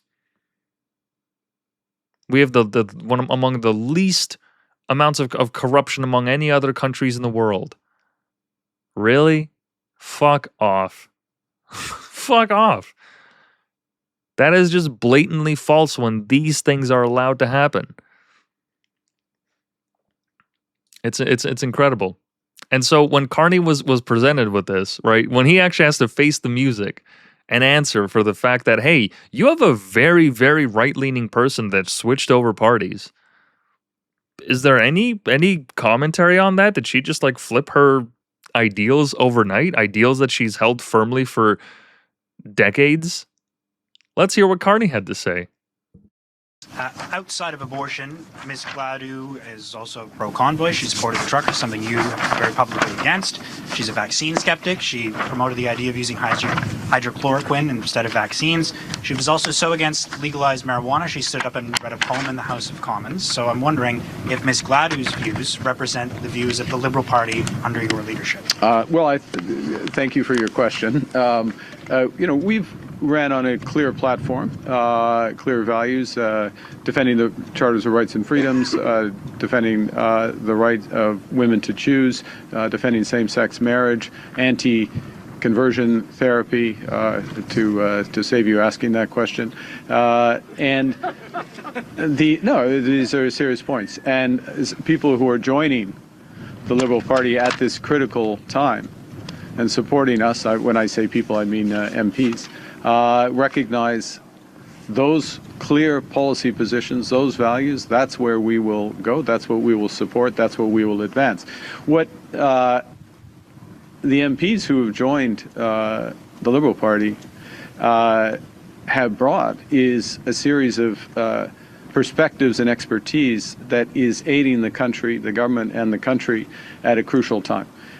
So since your question is about Ms. Gladue, she has more than 2 decades of business experience. She's an engineer. She's an experienced parliamentarian. She is someone who works well with other people, including across the aisle. A number of my colleagues have deep relations with her, despite having been up until yesterday in different parties. And you know, it's a big country. And it's a diverse country. And at a critical time for the country, to have Chris d'Entremont, une Acadien de Nouvelle-Écosse, d'être membre du caucus. As a member of the Liberal caucus. To have Matt Genereux from Alberta as a member, to have an engineer from Sarnia as a member, to have Laurie Idlow from Nunavut as a member of our caucus. They all bring perspectives from their regions, from their backgrounds, from their histories, but they all are subscribing to the values of the party and the core element of our mission, which is to build Canada strong, and to build Canada strong for all Canadians. You're saying it's a big country. I imagine you think the Liberal Party is now a big tent, but it's quite a wide tent from where many of your colleagues have been and in past elections advocated for. Il n'y a pas de changement de valeur. There's no change in the Liberal Party's values. Let's be clear on that. My values are my values. My colleagues' values are the same. And the people who are becoming members of the Liberal caucus are joining the Liberal values. Yes, it is a big country. It's a big country and a very diverse one, and we need to represent the country at this turning point. I don't, what the fuck does any of that mean? It's just, it's actually just word salad. Because once again, a simple answer to this question cannot be given without Mark Carney looking like an asshole. Or having the party look like an asshole. The party look like a fucking disaster. Because, once again, you don't just change your views on abortions in your fucking 50s the moment that you join a party. In the same way that Canada has no magic soil upon which when Indians step on it, they suddenly learn how to drive. That's not how that works. That's not how any of this works. So once again, just to clear-eyed, okay, looking at this objectively, you have someone that abandoned and went against their values, their core beliefs, to secure political wins for themselves and their constituents, just so that they could hold on to power even longer. And with this case in particular, okay, there was a very interesting quote.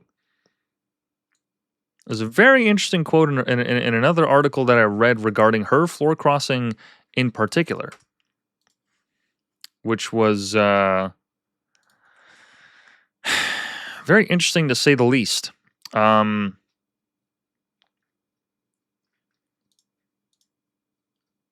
Let's see here.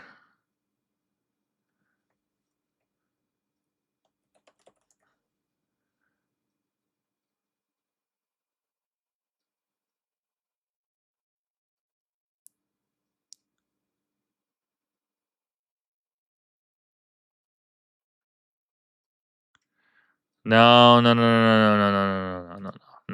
Okay, there's a quote. Okay. Did Marilyn Gladue state that she suddenly got more support from federal bodies during/after her floor crossing. Because last I heard, she actually started getting calls from various departments in the government that fund various infrastructure projects. Yeah, here it is. Yeah. Marilyn Gladue effectively indicated that her riding received little to no meaningful federal progress or support while she was in opposition, and she implied things improved or would improve once she crossed the floor to the Liberals under Prime Minister Mark Carney on April 8th, 2026. She described the move as the, quote, best thing for her riding, as well as for the country and herself, citing constituent pressure for better access to government support on issues like infrastructure, affordable housing, and other needs. In comments to reporters after the crossing, including at the Liberal National Convention, Gladue noted that her riding had historically been a bellwether that benefited from government support when aligned with a governing party. After 10 years as a Conservative MP, even some of her strong supporters told her that they needed that support for infrastructure and housing despite her hard work. She framed joining the government side as a way to deliver that.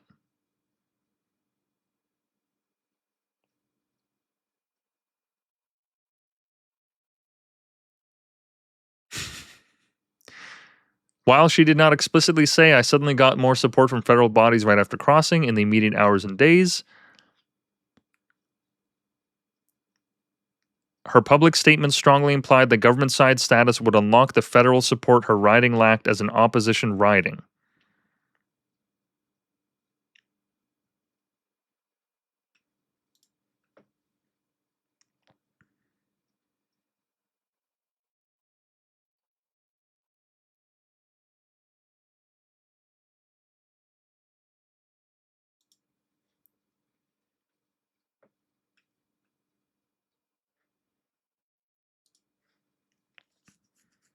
So like she's essentially, without saying it in so many words, she's admitting to the fact that the federal government was not supporting the initiatives in her riding because she was part of the opposition. So this is how our government works. If you're not on the governing party's side, you don't get funding for your region. This is how that works? Okay. Interesting. I thought we were supposed to work together for the common goals of making Canada great again. Or whatever the fuck Carney says, building Canada strong. Right? Isn't that his whole thing? And yet now one of the floor crossers is saying that nothing moved or went really nowhere on projects from funding for her riding until she switched parties. That's a hell of an admission to make. You're straight up admitting that the government is stalling projects in your specific area because you're not supporting them entirely on their policies. Incredible. That's why this shit matters. Okay, because when these floor crossings happen, it's not the crossing itself, it's what it implies and what this means for our government, not just that riding, but for the government. So now the Liberals have their majority, and we'll get into the by-election shortly.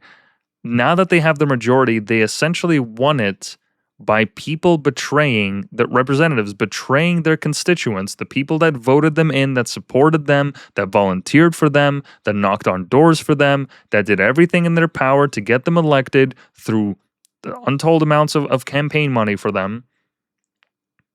All those countless hours of volunteering and doing all that work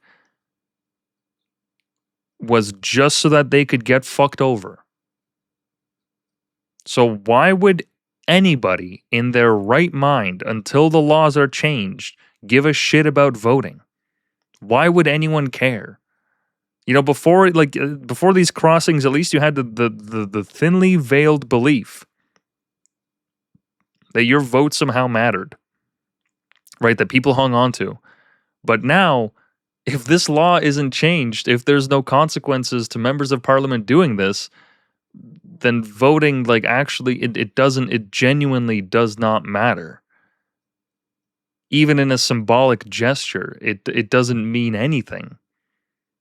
That's the signal that I'm getting from this. And I've had this belief for a while, but this is just yet again confirming it. That like voting genuinely does not fucking matter. Like it actually does not matter in the least. It doesn't matter in the least. Because these people will literally, they will do whatever the fuck they want. They'll switch parties. They'll completely change their philosophies and go towards the other side overnight. They'll read from a different script.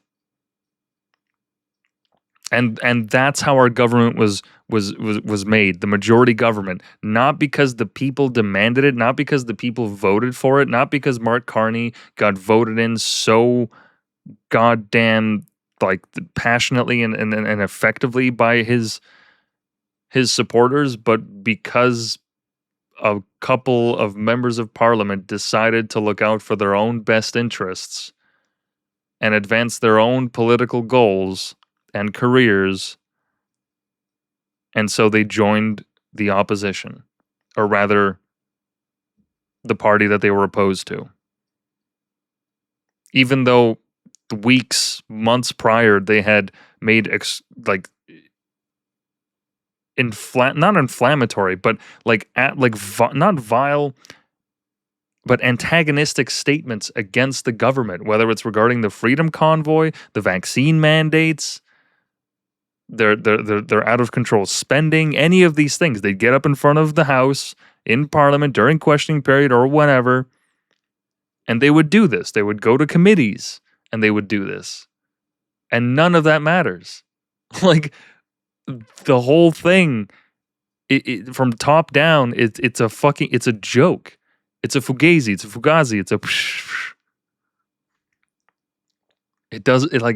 The political process in Canada, it's so alienating to an extent to come to this realization. And I'm not coming to it now. I've fervently held this belief for quite a while now. It's just to see it played out so plainly and nobody gives a shit, and nothing is being done about it. It is just it's yet another reminder once again that we are raped. The true north, raped and free. That should be our slogan. Not the true north, strong and free. The true north, raped and free. It might as well be our slogan. I mean, for my American listeners, this is the equivalent of a member of Congress switching parties. It's like if Alexandria Ocasio-Cortez switched to Republican overnight and did that, and there was no consequences to her doing so, and you had her entire record that you could throw back in her face, but she doesn't give a shit because she'll just lie through her fucking teeth. Like, could you imagine if she joined the Republicans tomorrow? How insane that would be? That's crazy. And I hate overusing that word, but it is. It absolutely is. It's nothing short of insane. Oh, and I guess, you know what? One more story that is yet another reminder of just how raped we are. So they had some hearings recently about the 215 missing kids in BC in Kamloops.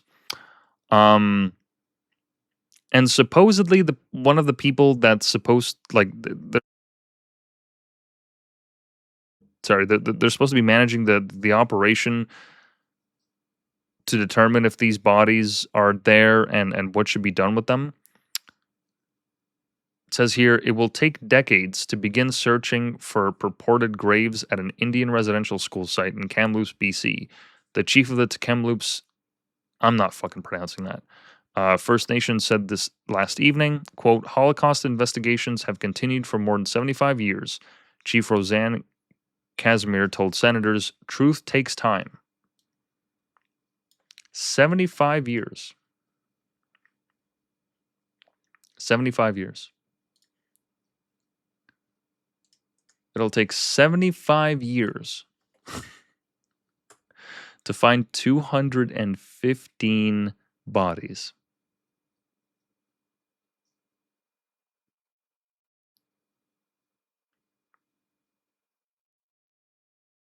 Let me see if I can find a clip of her saying this.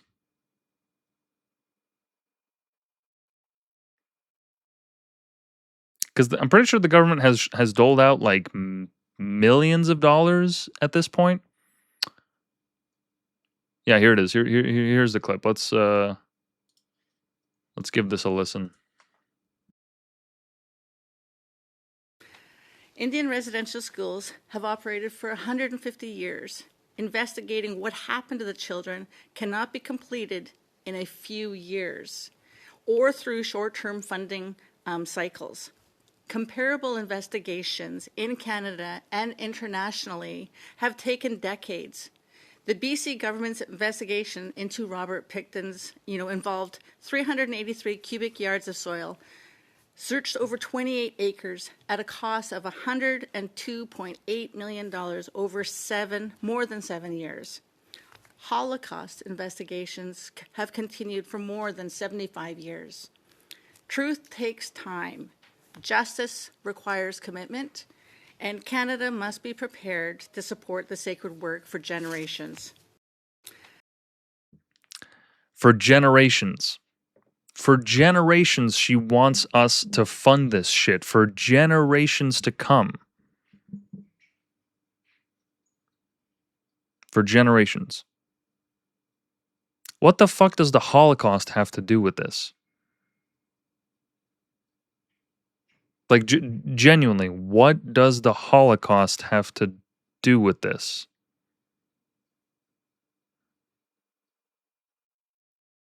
And how is this on any way? Like, why are you comparing the Holocaust to this? What the fuck is this? Why would you invoke the Holocaust when talking about something like this when it's 215 kids? Supposedly, it's 215 kids. And we've debunked this on the show. One of the first episodes that we did when we started first talking about the idea of Canada First, I literally pulled up examples, and you can go to back to the episode and listen to it. I literally pulled up examples of the sonar scans, and they matched. They were a perfect match for the plans regarding the sewage of that area. So they literally just found pools of shit or whatever is in the sewage and determined that it was kids. And this lady has been given $12 million. I mean, Jesus fucking Christ. Once again, yet another bellwether of how the Carney government is doing, of how the Liberals are doing. Justin Trudeau came in with this idea of reconciliation, of reconciling with the painful past of residential schools and the treatments of the natives under the mighty oppressors, the Canadians, the Catholic Church, what have you. And what has happened? There are still First Nations reserves that are living under boiling water advisories. They don't have access to adequate drinking water. Forget education, forget infrastructure, forget jobs, forget any of that. They don't even have fucking drinking water. They can't go to their tap right now, turn it on, and drink from it. Something that just about anybody can do in a developed Western country. Just about everybody. It's like a good chunk of the world is able to do this, and yet here in Canada, we still don't have the ability to provide that. I find it difficult to hold both ideas in my head at the same time. That the mission of the Liberals has been reconciliation for all these years, but also they don't have even adequate clean drinking water. If you can't fix that, how are you supposed to fix this? How are you supposed to fix any of this? The rate of violence, the rate of homelessness, the missing and murdered Indigenous women? How are you supposed to fix any of that? if you can't even give these people clean drinking water? I mean, my God, like, how many more indicators do people need before they come to their senses? We've given $12 million in federal funding for exhumation. Casimir even acknowledged herself that, quote, the First Nations made no attempt to recover any remains.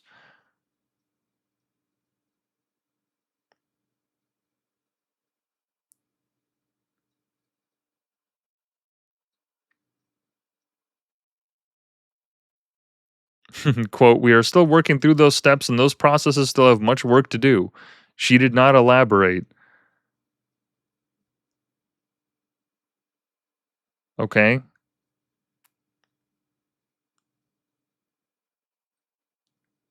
And then when she's actually questioned on, when she's pressed on it, quote, I just wondered, coming up on the 5th anniversary of the initial discovery that you were a part of, the 215 graves, how many people have you identified that you believe are within that 215? Asked Senator Tanas. Quote, that is out of my realm at this time, replied Chief Casimir. And when he further pressed her, how do you get to the spot where you say, okay, it's time for us to begin excavating and try to start bringing people home? And she replied, well, I definitely see this here. It's definitely not a 1, 3, or 5 year process, replied Casimir. I definitely see it as a longer process that is going to take some time. And more millions of dollars. And more boiling water advisories. If this isn't indicative of where Canada is this day, I don't know what else is. If we can't even make sure that the people that need it most do not have adequate access to drinking water, to clean drinking water. I mean, that is a basic issue of infrastructure that we should have solved long ago. I can go down to a fucking McDonald's right now down the street and ask them for a cup of water and I can drink it. I wouldn't because it would be disgusting. But if I was dying of thirst, I certainly would. And these people have to boil their water. Not to mention, like, how that affects their health as well, because they have to shower in it and wash themselves in it, and you absorb all that through your skin. I mean, my God, what a fucking embarrassment. And so we are supposed to believe that the Liberal Party that has been in charge for 10 plus years now has things handled. That they're going to build Canada back, that they are going to push us towards some new golden age. And as a country, we are going to, ascend? This is the lie that they're selling people on? I mean, my God, how retarded do you have to be to believe that? Forget about liberal, conservative. Just look at what they're doing. Forget all of the questioning period and some of the scandals. Just look at the actions of what they're doing. Just tonight, what did we cover?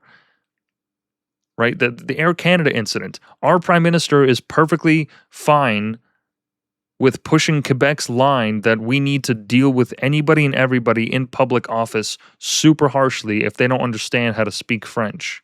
That this goes above all. Fuck the families, fuck the crisis. We need that person needs to be fired. The Global Happiness Ranking, which was 5th in 2015, right as Trudeau came into power, and has plummeted to 25th since then. And if you adjust for the youth, it's at 71. And we easily have one of the worst declines in World Happiness Ranking among all the countries surveyed. How about the NATO funding? That 2% target that Carney's been fucking beating us over the head with for the longest time now, ever since he became Prime Minister. The only reason that funding reached that 2% is because they absorbed the fucking Coast Guard into the Defense Department. The Coast Guard. How is our Coast Guard in any way part of NATO funding? It has nothing to do with it.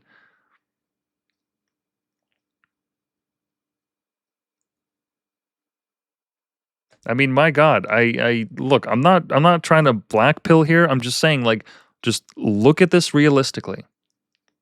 Just forget what they are saying for a moment and look at what they are actually doing and what incentives they follow. And that will tell you everything. And what it tells me, right? What it tells me is that right now,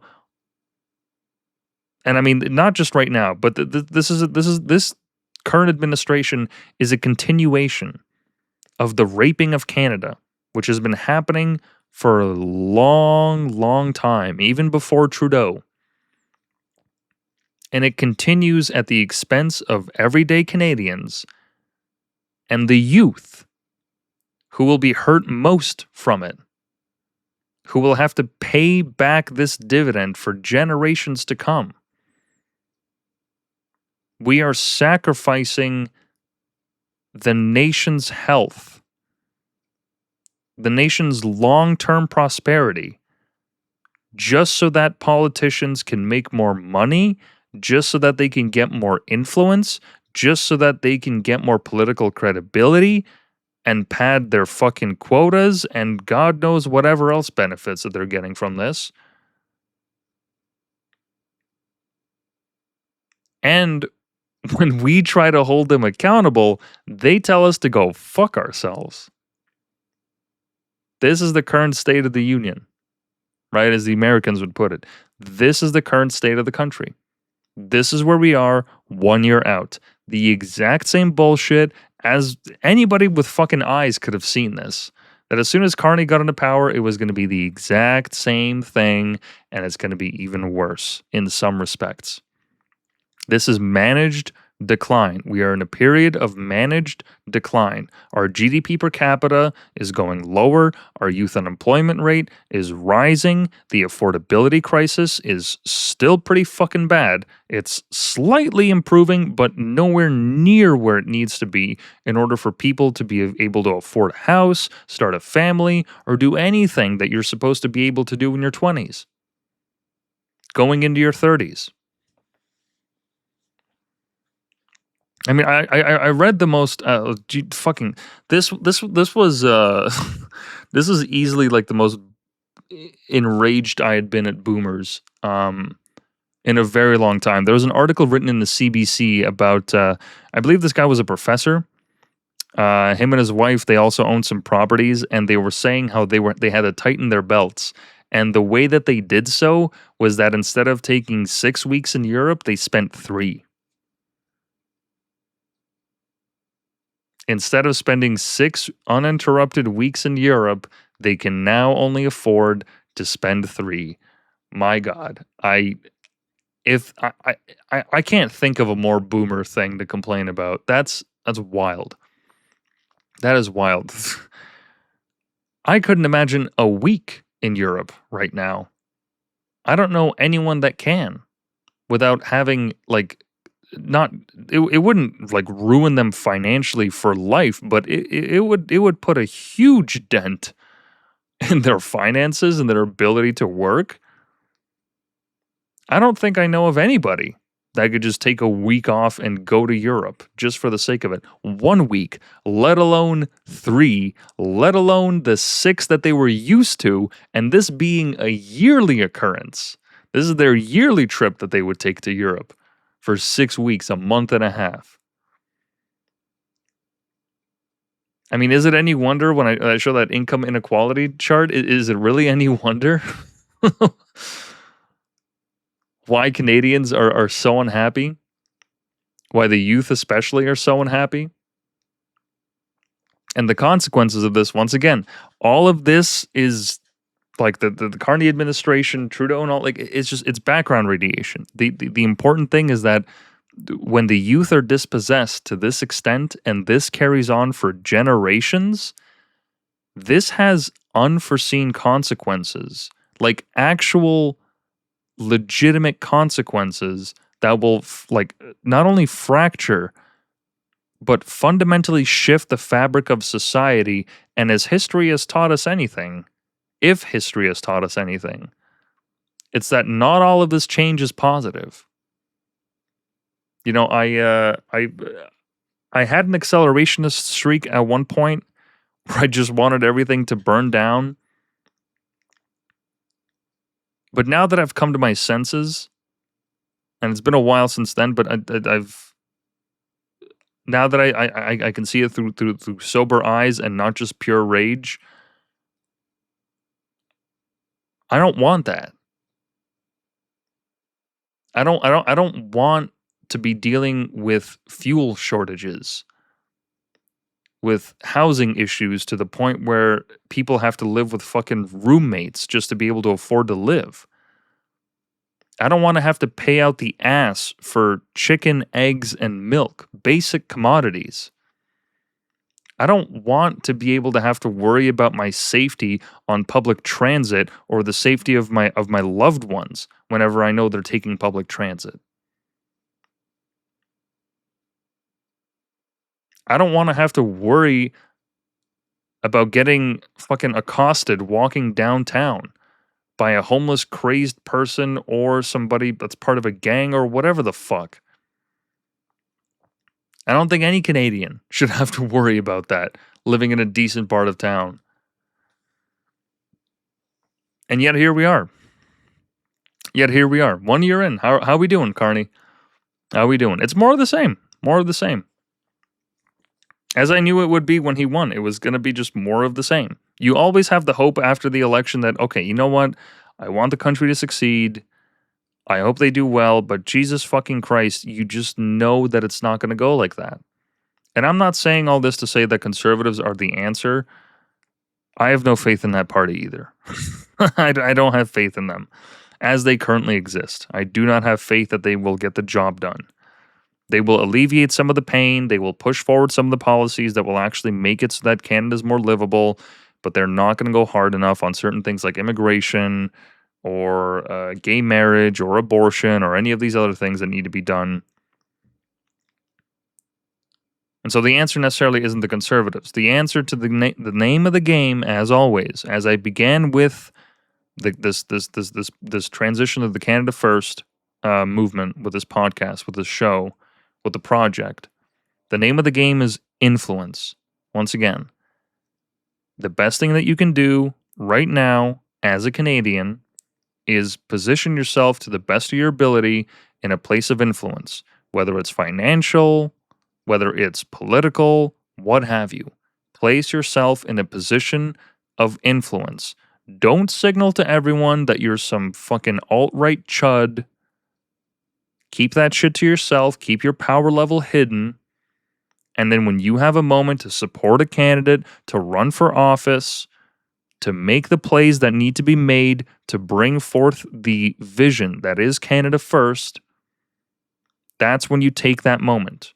And until then, head down, focused on the mission, be outcome independent, regardless of this majority as it exists right now for the Liberals, regardless of any of the victories that they might make, we have to be above that. That is the only way that we press on without losing our minds in the process. Getting whipped up about these news, oh, the Liberals voted for this, oh my God, their budget, oh, that is all background radiation. The actual importance of this movement of Canada First, the people that do recognize it, they understand that these things take years. This is a generational effort. If we are to make Canada into a country that is worth being proud of, a country that is among the best in the world and not just saying that it's the best in the world, if we are actually going to live up to our mission and put Canada first in every possible way, this is going to take years. This is not something that happens overnight. So we have to be focused on that long-term goal. It's not going to happen through snappy questions at questioning period. It is not going to happen through viral clips. It's done through hard, meticulous work over years and years and years. That is the only way that this will happen. Get yourself in a position of influence in whichever way feasible within your specific circumstances And when the time is right, make the moves so that you can do your part to bring Canada First to life. That's it. That is the name of the game. We have to insert as many Canada First people in the positions of power, whether it's in companies, whether it's in the government, what have you. And this is a nationwide effort. This is going to take work from every single one of us. All the way from the West Coast to the East Coast and even the fucking territories. However many dozen people live there. No disrespect, but guys, come on. Let's be real. There's not really a lot of you up there. That's the name of the game. That's the message that I want to put out into the world. This needs to be our focus. That this thing will take years and years and years to make happen. And yeah, it's going to fucking suck and we're going to lose a lot along the way. But what else are we going to do? Vote for the fucking conservatives as they are? Really? They're going to be the ones to deport all these Indians? They're going to be the ones to make the hard decisions? Fucking Trump got elected and he couldn't even do that. He couldn't stomach the fact that people hated him for all these ICE deportations. 2 protesters get shot and he gets fucking cold feet. Like, really? It's going to take a whole lot more to deport millions of people, and that's what Canada has to do. And the people that we put in power to make these decisions, they have to have the stomach for it. They have to tolerate it. And they have to know how to deal with the public, how to deal with the political machinations. This is the only way. Otherwise, what's the point? What's the point of playing this game at all? We're here to win. We're here to play the game to win. Not to fucking get second place. Not to get third place or what have you. Not to place. No. We need to be first. We need to be in charge. We need to be able to call the shots when it matters. So that we don't have hundreds of students leaving our top our top universities, our top academic institutions for jobs overseas. I mean, Jesus Christ, I didn't even pull this up earlier, but there was a contract for $240 million, or rather funding, that was given to the Canadian AI firm Cohere. $240 million. My bad. I misspoke. $240 million were given to the Canadian AI firm Cohere, which is our firm that has an LLM, large language model like ChatGPT, which went directly into an American firm by the name of CoreWeave to build a data center. Now look, I'm not saying that the government should have stepped in and forced them to use Canadian businesses, but maybe as a condition of spending that money, they could have said that we will only give you this money if you spend it here, if you actually build jobs in Canada. I mean, for all of their fucking elbows up bullshit, the Liberals literally handed an American company, essentially gave it to them, $250 million, $250 million, and it went to America. Now, once again, as I've said before, I don't have an issue working with America. In fact, I love the country. Some of my favorite people have come from that country. Right? This is our greatest neighbor. I think that they're more of an asset than a detriment to our nation to have as a close partner, as they have been for decades and decades. We can't count on any other country in the world like we can on America. And that's great that we're investing in them, but you don't get to, as the political party that ran on this promise of Canada first, we're going to put Canada first, we're going to invest in Canada, and then you turn around and you allow them to spend $250 million of our dollars, our hard-earned dollars, on an American company. You don't get to just do that and then also say that, yeah, no, we're for Canada first, we're for the development of Canada. These people are not Canada first. Plain and simple. Whatever your feelings about the Liberals, they do not align with the principles of Canada First. They really don't. Not in any significant way that I can think of. They wear Canada First and Canadian patriotism like it's a fucking skin suit. They're daywalkers. Or rather, no, what's the name of the cryptid? Skinwalkers. They're skinwalkers, not daywalkers. Daywalkers for vampires. They're skinwalkers. They put on that skin suit just to blend in. But in your most vulnerable moment, they'll fucking go for the jugular and kill you. That's the takeaway here. That's the only takeaway here. This party, after a year, has once again proven to me and to millions of other Canadians, and really it should be millions more. I guess they're too hypnotized by Trump or whatever the fuck to understand this, but they're not Canada First. And if they're not Canada First, then they shouldn't be in power. Plain and simple. There's no other way around that. And so with this these by-elections that happened, so now they have the majority, which like good for them, would be great. I'm actually looking forward to seeing what they do. I'll be honest with you. I'm a little bit more optimistic. Not because I have faith that the Liberals will actually govern in a way that will put Canada first. Not because they will actually fulfill some of the ideas and visions that I and millions of other Canadians have for this country. Not because of any of that. But the reason that I'm optimistic is because this is going to blow up in their faces so spectacularly that there is absolutely no way that I see a Liberal Party getting elected honestly, potentially for the rest of my lifetime. Because all these various issues that they've just ignored and obfuscated and pushed aside, all these scandals that are just flying off of them, there is no excuse for the last 10 years in the way that they've governed. But now they have they have negative excuses if we do the math there. Right? There's even less than that because now they have carte blanche. They are a majority government. There is no one thing that they can hide behind. They can no longer say that the Conservatives are putting up a fight and they're not letting them pass the bills and the parties are disagreeing with them. There's no excuse. Now they have full power. Okay, let's see what they do with it.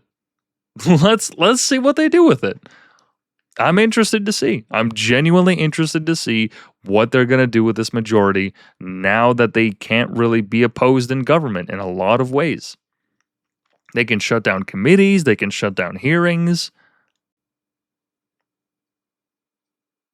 Now they just have to wait for the next election, which will, it'll be in quite a few years. So they have time. Who knows what's going to happen in government? For all we know, they could always have floor crossers that go to the other side, I guess. I very much doubt it, but we'll see. We'll see what happens. There's no way to tell what will happen in the future, but I'm actually not all that negative about this. Because once again, let's be outcome independent. Okay, so they got their majority. Now what? What are they going to hide behind? The housing crisis is getting worse. The affordability crisis is getting worse. People are still paying out the ass for food. More Canadians are going hungry than ever. Especially children. The youth are getting sacrificed at the altar every single year. Our world happiness ranking is going down the shitter. How are they going to defend this? Like, good fucking luck. Good fucking luck defending this. Good luck defending your record. After ruling for 10 years in power, I mean, how badly could you mismanage a country? This is genuinely impressive. In part, I'm genuinely impressed at how quickly they've managed to degrade our sovereignty, our economy, our way of life. It's actually impressive. You know, sometimes you look at somebody you knew for years and they seemed stable and just, I don't know, they either start doing coke or whatever the fuck, and you're just actually just taken aback and how quickly they manage to fuck up their life. That's what this feels like as a Canadian. Except you're trapped with them and you're forced to live with them and you have to pay them for the privilege of getting raped. It's like an abusive relationship. Living with this government. I don't know how much more I can say at this point. I'm kind of rambling, but look, with the by-election, once again, yeah, best of luck to them. Best of luck to them. Not sure how they're going to be able to spin anything at this point. I mean, look, I understand that geopolitical events have an effect on what happens in this country, like the war in Iran and the closing of the Strait of Hormuz and the access to fuel that we have and so on and so forth. I understand that there are certain excising factors that is out of Canadians' control, even out of Parliament's control. I get that. But the majority, I would argue, the majority of the reasons why we find ourselves in our current state with our lawlessness, the amount of people getting dinged for car theft, the absolutely two-tiered justice system that there is for racialized people, so non-whites in Canada compared to whites. The fact that the Humboldt Broncos bus crash driver, the guy that drove the semi into those fucking kids that could have had a life if it wasn't for that fucking Indian. The fact that he is still in the country, that many others like him are still in the country and not deported, the millions of visas that are set to expire this year. I mean, my God, best of luck to the Liberals. Best of luck to them. Because they did this. They have nobody to blame but themselves. They have nobody to blame but themselves. So best of luck to them. And if anything, part of the reason why I'm also positive about this is because this is just going to make it that much easier to radicalize people against them. And more people will join the Canada First movement, the Canada First umbrella, as it were. They will. They have to by default. The reason that I joined, and I was skeptic about it for a while, the reason that I joined is because I'd interacted with enough Indians on the road, and I realized, hey, this immigration shit is a problem. And I've held that belief for some time. I wasn't sure and certain until I had experienced it in my own life. Or how difficult it was to find an apartment after COVID. Or finding a job as somebody who has a university degree. Or doing any of these things. What was done during the Freedom Convoy, during COVID. This government has spent more money than fucking God. And by this government, I mean the Liberal Party of Canada in the last 10 years. We're running record high deficits. And the reason that I point all that out is to say all of those events and all these things, they have reverberations into the future. So yeah, they can enjoy their short-lived victory right now. Oh yeah, we have a majority. Just wait a couple years. Wait a couple years until the COVID generation goes to university and how they react to their treatment during that time. How are they going to feel about not being able to buy a decent house, or even a starter house, or even rent an apartment to live alone? How are they going to feel about the fact that they can't afford basic necessities? And more and more and more people, as these various dominoes fall, will join the Canada First movement, and they will become radicalized against the ruling elite. I fervently believe that. I really do. Like their expiry date, somewhere out there in the ether, there is a countdown. to when their mandate to rule will not only end, but be ripped from them violently. Violently. In a way that we have never seen in modern history before. I truly believe that that's going to happen. And I'm not talking about some revolution, people going out into the street. No. None of that. We don't need any of that. And that doesn't work.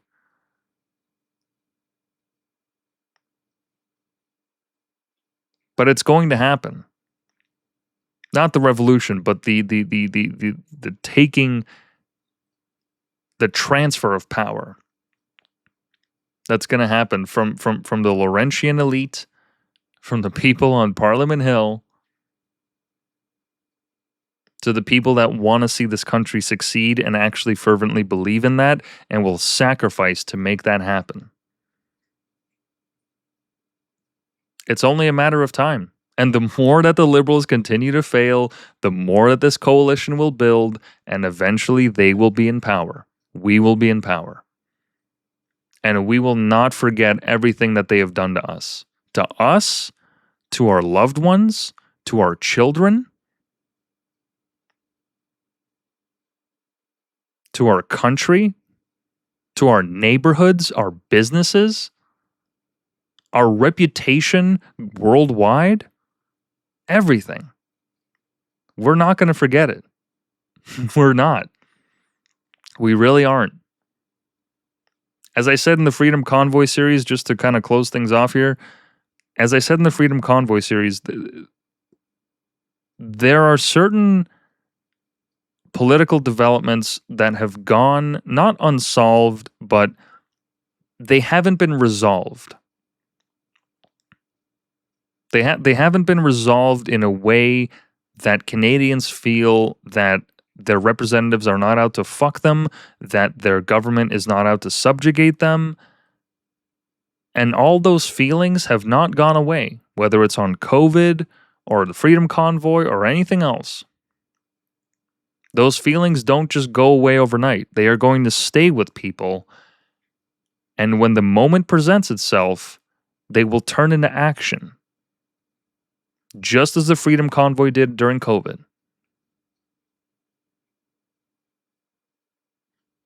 And what that's going to look like, I have no way of predicting, but it's going to happen, and it's only a matter of time.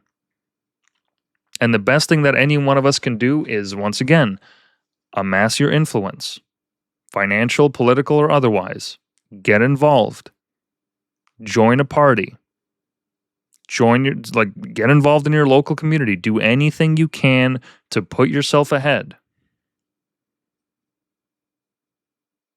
And then when the time is right and you get to be in a position of influence or position of power, or you get to support someone in a position of power that advocates for the ideas of Canada first, that's when you make your move. And eventually, as more and more of those moves are made, we will take over. There is no denying that. The exact same thing is happening right now in the United States, and we need to how do I put this? We need to emulate that. We need to emulate that model. The name of the game is gather your influence and infiltrate and wait for the right time to make your move.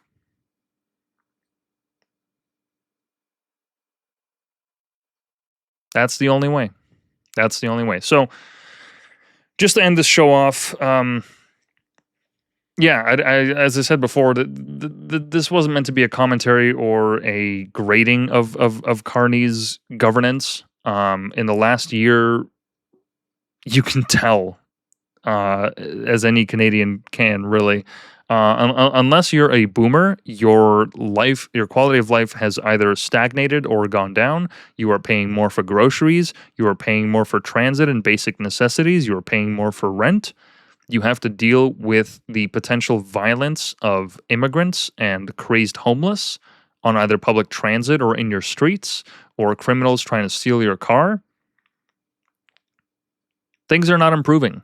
They haven't improved, and they won't for a very long time. So get used to it and find a way to rise above it.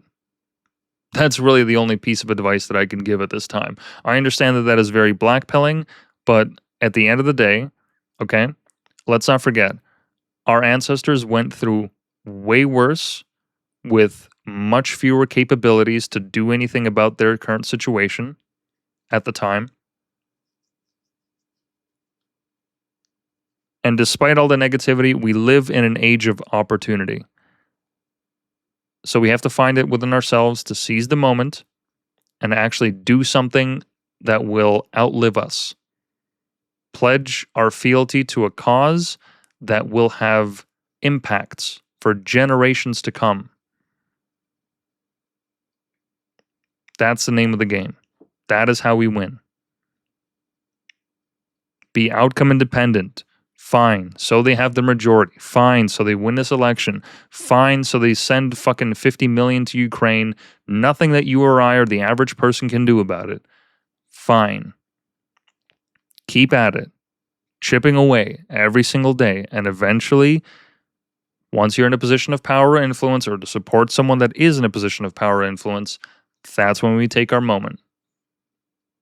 That's when we make our moment. And we will. We will, because there is no other way. There is no other way out of this besides adopting the mantras of Canada First, of reaffirming our sovereignty, of taking back our freedoms, of deporting millions of people that do not belong here and that suckle on the teat of the federal government, our tax dollars. That's the only way that we can do that. And eventually we will have somebody in power that will marshal the forces, that will enable each and every single one of us to contribute to that. It's just a matter of time. It's just a matter of time. And so, yeah, with that, not much else I can say. I am joining a new show that's going to be premiering tomorrow at 9 p.m. Eastern Standard Time. So if you want to stick around after the weekly stream on Wednesdays, come on through. I'll be dropping a link in all the various channels. I thank each and every one of you for tuning in tonight. As per always, if you want to support the show, just go to the bio on X and click on this link here, the bio.link/whitepill link. It'll have all the episodes of all the previous shows and the streams, and even a Telegram chat. Feel free to join that because I am in there. I do chat with the people on occasion, dropping exclusive messages, not just tweets, although a lot of it is tweets. Yeah, join that. I'm always in there. But you can find all the episodes there. Like, comment, share, subscribe.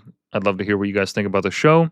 If you want to support financially, do not feel obligated, but if you'd like to, you can send donations to the crypto links there, or tip on the Rumble app if you are signed up there, for which I have a referral link. Go to the description, you can find it there. And yeah, in the meantime, I will bid you guys adieu. I will see you tomorrow at about 6 p.m. Eastern for my weekly show with Mr. Fireside Talks. So yeah, not much else to say. I guess I'll leave you guys with this. Regardless of how shit Canada is right now, and how we aren't where we're supposed to be, this country has a lot of potential. And all we can do is rely on each and every one of us, on rather each other, to embrace the ideas of Canada First and put our country back on the fucking map where we deserve to be. That's all we can do. Just keep chipping away at it, and eventually we'll get there. And so yeah, with that, I will see you guys tomorrow. Have a good night.